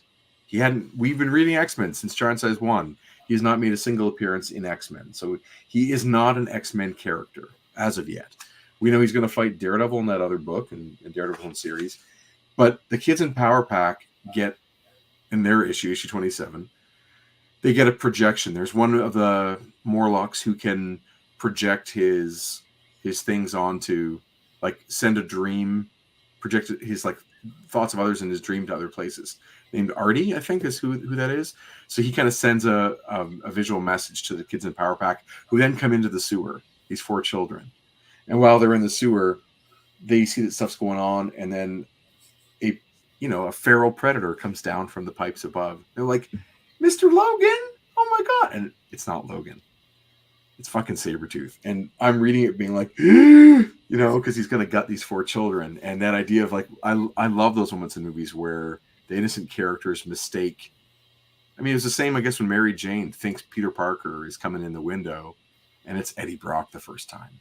Chris, I don't think you've read that stuff, but that was like the intro to Venom, is that she sees the black suit come back into her apartment and thinks, oh, Petey's back. And so she's vulnerable as can be, and it's rapist Venom who comes in, and it's unspoken, but he assaults her like 100%. That's what happened there, because when Peter gets back, she is in physical and emotional tatters. But seeing this moment where, like, it's Sabretooth who shows up against Power Pack, and they have to scramble, and eventually Wolverine gets there. John Bogdanov on art, who's awesome, really kind of exaggerated and cartoony, but there is so much fun stuff that's happening here, and it feels like the stakes are high. See, my question is, with all this carnage going on, where's America's #1 superhero team, Freedom Force, helping out? Don't you want to see the Blob and Pyro, those guys, go up against the Marauders? I would, 100%. I want to watch that. I read that comic. Yeah, I want to see. Okay, I got to pull up the next issue to show you the cover. Have you even seen the cover, Chris? The next issue? I have not. Okay, hold on. This is some heavy lifting. I got my box underneath. Oh yeah, here we go. Ooh, this is 212. So what does it say on it? Wolverine versus Sabretooth round 1. This is like the first time they fought. Yeah. Well, not the first time they fought. The first time that the reader gets to see that they fought. Well, right? let's. I'm having trouble as an aging reader buying into retconning, and so at this moment in time, there is no history between them. Yes, there is, because if you go back to this issue we just read, 211, where Wolverine has that scent and he's like, oh, but who is that? It can't be. And then the optic blast hits, right? That's Jean. He smells Jean. He smells Sabretooth, because Sabretooth has already been in the X-Force issues too. No, when you say Oh, X-Force, you mean X Factor. the X Factor issues, yeah. But he doesn't have a history with him yet. With all Sabretooth, he does. No. You think that's how they're legit. In this moment in time, Claremont says that these two have a history already. 100%. It wasn't like I always, as a kid reader. Okay, again, we're all gonna have, whatever. It's fine, and I'm happy to be wrong. I'll just tell you my perception as a reader, as a kid, was that everyone, including myself, we were so excited by the idea of there being an anti-Wolverine. Yeah. A counterpoint for him. This was his first, as a little kid reader, this was his first arch villain that felt like, they're going to rip each other's guts out. A dark mirror, a real dark mirror character. A dark mirror, thank you. That it just snowballs after that. That like everything becomes Wolverine Sabretooth every time there's an opportunity. And as a kid, I thought that they just wanted to fan the flames and then continue those backup stories in classic X-Men to create a history. But the core of me still believes that is an opportunity as opposed to an intention. But that's not how you read it. No, well, but like I think that what you're you're splitting hairs a little bit in terms of the difference between opportunity and intention, in the sense that like anything that's there that somebody could pick up as a thread, even if it's the same writer doing it, right? Mm-hmm. Because essentially what you're saying is, well, if Chris Claremont never thought about it, then it never can happen. Well, okay, but like when they first created Daredevil, he wasn't a ninja. And nobody's ever like, this is BS. Daredevil's not a ninja, right? Like nobody ever says that, right? Somebody might have, but they're wrong. Because so like that it worked. So like that retconning and changing and flipping things around. Oh, that part's okay, right? So when the retcon happens and you're okay with it, then it's fine. When the retcon happens and you're like, oh, I don't know if I dig this, then you're like, I don't necessarily like retcons, right? So like we play a little bit of fast and loose with how we're okay with these things, and I think that what we see is that there's always been just enough breadcrumbs that the Sabretooth, being a long-standing villain of Wolverine, is a pretty plausible one, right? Whether or not you feel that he's been this centuries-old tormentor and like blah, and then he also is connected pseudo-familially, and then he also is part of like a group of metahumans that are descended from wolves, whether or not you have all of those series of retcons, there's certain things, but the more and more that we delve into a universe that has 85 years of history, the more what you see as the universe expands out, and it's sort of like almost like if we think of Fantastic Four 1 being the Big Bang, right, and everything else that spreads out from that is then everything else that happens. Essentially, any new story that happens is almost a what if story, right? Like, what if Peter Parker was a billionaire like Iron Man? They did that. What if Jane Foster were Thor? Literally a what if issue that became a real issue, right? Mm-hmm. So, like, the concept of what if Sabretooth had always been Wolverine's like arch nemesis and they'd gone back decades, that to me is way less of a what if stretch than some of the even more famous and well-loved stories that come after that. Yes to all of that. So I don't mean to characterize my take as being that I don't buy into the retcon. I just call it as I see it, as being a retcon. You just don't like it. No, I have no problem with it at all. Like you alluded or that you described the version, I forgot who the writer was now, Jeff Loeb, who had him the two of them as being the two different species of like blonde wolf and dark wolf. Was it Jeff Loeb and that I can't specifically remember, Simone, but it was around, the Bianacci, I can't remember the Romulus thing in the storyline, right? So it was something, like that goes too far for me to even continue reading it. Like I'm like, done. But the idea that they have a history, I'm all for it. But to say that this isn't the first time they fight because someone wrote later that it happened before. It's their first fight. Like, they haven't fought before in a comic in publication history. Yeah, Is that fair? like that's fair. And for the reader, it's the first time they got to see them fight. That's what I was trying to say. It's the first time we get to see. I'm okay with them having history. It's totally fine. Since we've opened this, I've never liked the idea that they're brothers in the movie, like that. Jimmy and Victor, the two Howlett boys running away after Logan kills his parents, like them on the run. I never bought into the Wolverine X-Men Origins. I never liked that version of it. But them having like 100-year-old grudge that Logan at this point doesn't remember most of it. Yeah, I'm cool with that. That's kind of fun. Mm-hmm. I found it fun also how they just exaggerate Sabretooth. Like, he starts off being, in his first appearance against Iron Fist, was it like Iron Fist 15 or something like that? 14. Yeah. He's not an oversized character. He's big.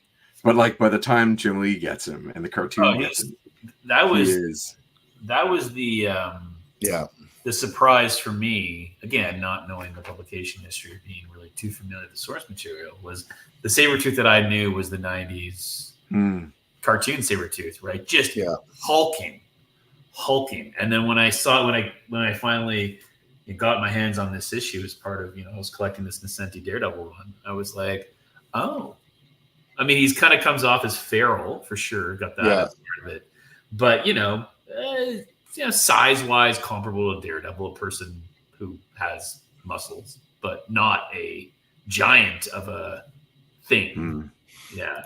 Well, and like just before the a couple years before that like kind of Jim Lee redesign, he's like kind of one of the main villain reveals in the Amazing Spider-Man assassination plot stories, and so for like the cover, he's drawn by McFarlane, but the interiors of that issue is drawn by Eric Larson, and that is a very feral Wolverine, right? With like a very feral Sabretooth with like really long claws and a crazy mane and like all sorts of stuff, right? So like how perfectly image of it, right? That like really kind of and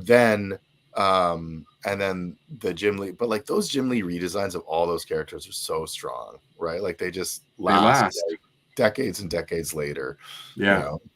Like they like the entire animated series used them, and now they're back again, and we're getting more toys now out of that character design than we had when the show was on. I don't know, man. If you look at, in terms of quantity, the Toy Biz days, there are so many figures that came out really, really quick. But there are tons of figures coming out now. It is amazing also but it's to say, maybe, Anthony, like, it's hard to say what thing causes the other. Like, does Jim Lee's designs cause the animated series to be good looking? Or is whatever got onto the animated series, it would have worked whether it was different designs? Like, could have been any costume and everyone would have bought in because it was the portrayal of the characters, the voicing, the pace, the music, the theme song. Like, if Wolverine didn't have, I mean, his was a throwback design, but like, if Cyclops had the John Byrne costume, or that, I should say, whoever made it, like Don Heck or whoever made that original one, would that have still been a good Cyclops? I don't know. So I will argue Rogue definitely got a good upgrade, like a solid one that I don't think we can ever go back. We can't go backward with Rogue, but the Cyclops one's a good upgrade. I like it's good. I've said this so many times around Chris. I like everything about it except if your characters are all called X-Men, you don't put a Y on a person's chest. That just it just doesn't work. Yeah, but the X is right there. So is the Y. It's so silly to have a Y bandolier. Like, give him an X bandolier. It wouldn't have hurt. I mean, having a Y makes no sense at all. Why don't they have give someone a Z? Give someone else just a giant O, which they do sometimes. That's how it goes. Yeah, it's so much fun. So when you get to that sort of Mirror Island saga split into 2 issues thing, then are you going to start doing like the X-Men issues and the Uncanny, or are you only sticking with Uncanny? We've never committed to how this is going to go when we get near the end. Okay. It might be that we stop when Claremont stops. That still gets you 3 issues in, though. Oh, God. Right? Like, it still gets you 3 issues in. Well, right? one could make a issues case. before it, right? One could make a case that he's no longer writing; he's just scripting. At that point, I mean, one could make it. I mean, yeah, I guess, but I'm interested to know, truthfully, if organically, as we read, if we can feel when the shift happens. There are a few credit changes that are going to happen, and I won't say what issue, but there will be an editor shift where Innocenti is out, and there's no longer a partner. In the way you listened to those and watched those interviews with Claremont and Simonson and Innocenti and how they talk about the X Office? I think it's called Claremont's X-Men. They talk about it in a very collaborative way, that like Chris is the wild thinker, and it was originally Louise Simonson's job, and then on to Innocenti to just kind of rein him in and get him producing this crazy idea on this monthly structured way. But let his imagination go, and they would banter with him about which characters are going to have what kind of arc, and it would just be a collaborative and fun experience. There's a moment where they've removed all of his allies from the X Office. They've taken titles away from him, and he doesn't have control over any of the other characters except for kind of his main book. And a new editor comes in, and I wonder if like that's when he starts to have the fight, and then as new artists come on, the power shift happens. And when the balance of power shifts from being, is it Claremont's book to Jim Lee's book? If we start to see him going through the motions as opposed to putting his heart into the characters, because he really loves these characters. He calls them by first name. He thinks of them as real. I'm wondering if we're going to feel it, or if it's just going to be totally gradual. I don't know. Yeah, I mean, it's interesting because it's also interesting then to sort of read Claremont's return to the X-Men as well, right? Because he comes back to Uncanny again afterwards, and with like the Neo and all of that, right? And that's a very sort of different run. So I mean, I think that like, but also like, but by that point in sort of Marvel history, right? Like, and again, a lot of this is just very well documented, right? Like, you know, the company was going through bankruptcy, was going through restructuring at that time in the 90s, right? Image is starting to form. Like, there's so many things going on while all these stories go on that it's funny. So like, you know, David just mentioned that he's a 90s kid, right? And like, I was, you know, 14 when Spawn #1 came out. So I am the exact perfect demographic, and I thought it was amazing, and I still think it's amazing. Like, I read this, I'm just like, you know, sometimes when we kind of look back, right, the stuff that we were first introduced to when we were 12, 13, 14, that kind of imprints on us, right? So the people who were like 12 when like the Hellfire Club issues were like the hot stuff, right? Like Wolverine in the sewer kind of thing, right? Like, they're like, this is amazing. This is the greatest thing ever. We'll never see anything as good as this. And then as things change, and, you know, like if you were in university when Image hit, you probably, and you like comics before, you probably didn't like Image comics. Sure. Like, you probably were like, Youngblood isn't for me. Wildcats isn't for me, right? Oh, but it was all for me. I was like, give me this with a spoon. This stuff is crazy. These are big, crazy characters. And we saw a ripple effect with that type of storytelling. And then what we ended up getting was like more grounded stuff, but still big ideas and big, bold stuff. And like, it's all this like super unique kind of like ripple effect history thing that I see. And now that, you know, people like me are almost 50, I think the 90s gets a lot more love now than it did for a number of decades, because now people like us are like, wait a minute, it was pretty cool, and I liked that. And wasn't it awesome when Venom was around? Shouldn't Venom just be in everything, right? And now we get the Venom now is in everything again. So I think that there's a little bit of that, and I'm interested to sort of see with Chris, because you're approaching this like all like kind of brand new.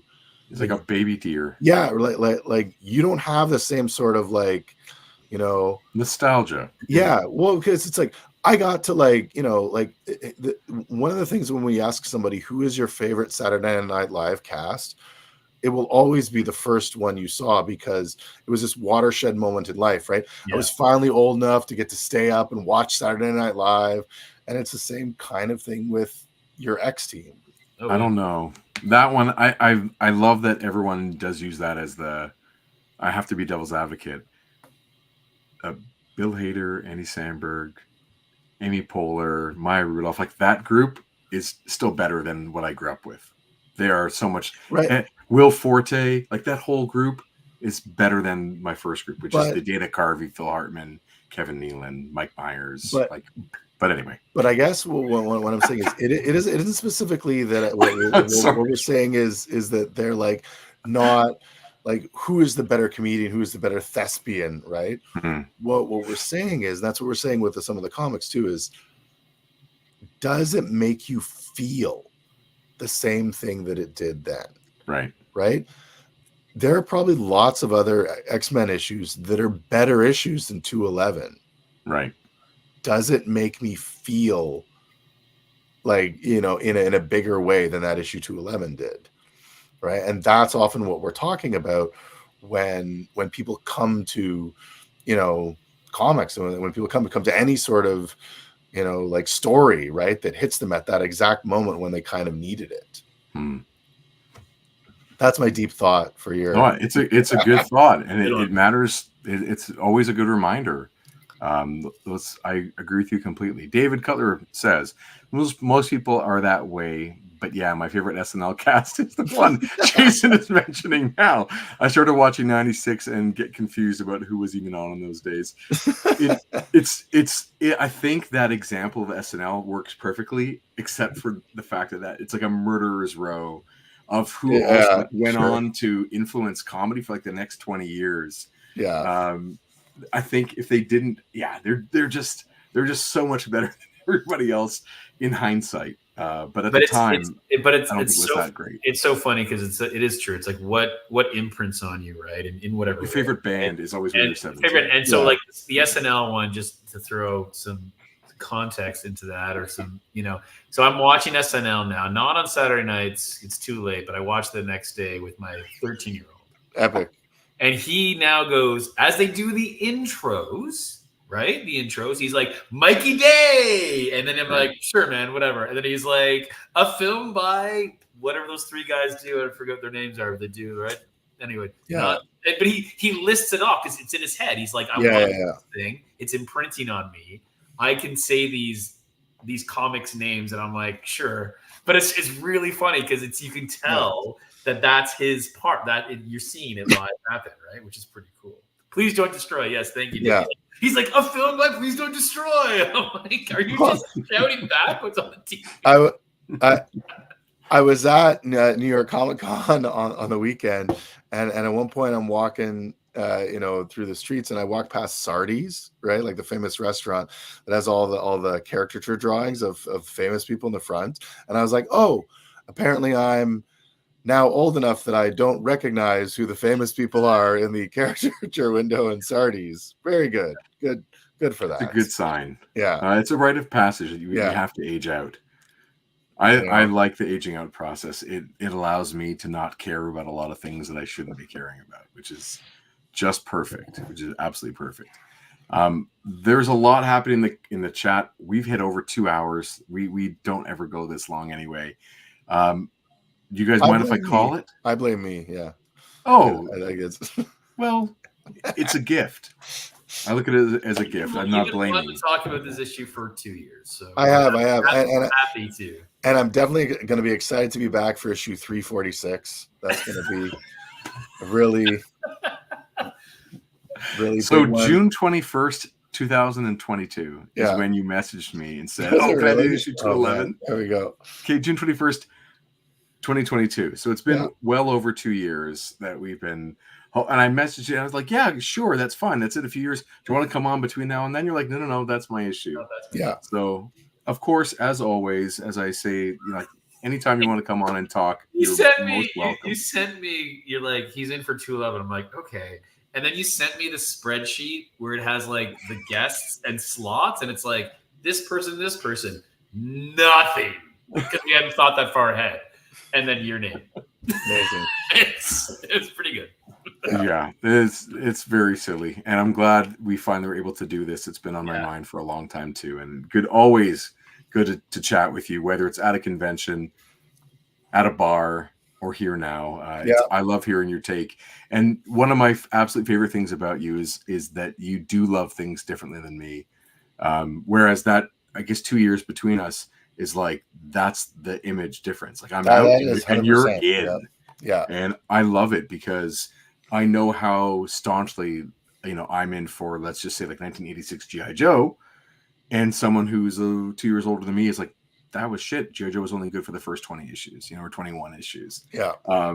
So everyone has their thing. And like you said, that moment in time is such a beautiful spot. And I wish, I guess my final thought to bring it all together is I wish for everyone of all ages that they get to have that moment with the thing that they love. And whether it's X-Men or whether it's Saturday Night Live or whether it's the best band in the world or your favorite hockey team, I hope everyone gets to find and always remember and love that moment, because it is what a great time to be a consumer of culture, and it just enriches us for all of life. So it's yum, yum, yum, yum, yum. It's such good stuff. Such good stuff. So that, my friends, brings us to the end of another episode of Previously in X-Men. Thank you to our special guest, Anthony Falcone. Thank you, guys. It's so good to see you, and I'm looking forward to seeing you again in the near future. Are you at Wayside on the 27th? No, I am not. There. Right. But I'm hoping to get out there at some point. I mean, because Given that you were... you know that I love a cocktail, so I'm hoping to get out there. Right. Good thought. You should definitely get up there if you can. But given that you were away last weekend and you're finishing your book, like, get that. Yeah. done. Yeah. Got to do that. Understood. And also thanks to our good buddy here, Chris Sanagan, writer of Group of Seven and Peregrines. Thank you, Chris. Yeah. And you can find out more about our comics and upcoming appearances at group7comics.ca. AnthonyFalcone.com? No, .ca. I'll find out whoever is staking out .com at some point, but I'm not paying them for it. So now, AnthonyFalcone.ca. You can also find me. I'll put it in the description below. I'm also on Instagram and X, formerly Twitter, at A Falcone Writer. So you can find me there. I'll put those in the description. Yeah. Awesome. I mean, if I knew how to work this technology a little bit better, I would have done like you guys did and had a little bubble underneath, but I don't. Oh, sorry, I wasn't even thinking. I could have talked you through that. Next time. 346. 346. Yeah. This weekend, Chris and I will be at Wayside Comics and Cocktails, a special event called Wayside Creator Con, which is at the Market Brewery in Newmarket, Ontario. That is going to be a crazy Creator Con full of 1,000,001 talented local comic book creators. That should be a good time. Chris, you going to have a pint with me? Oh, yeah. That'll be good.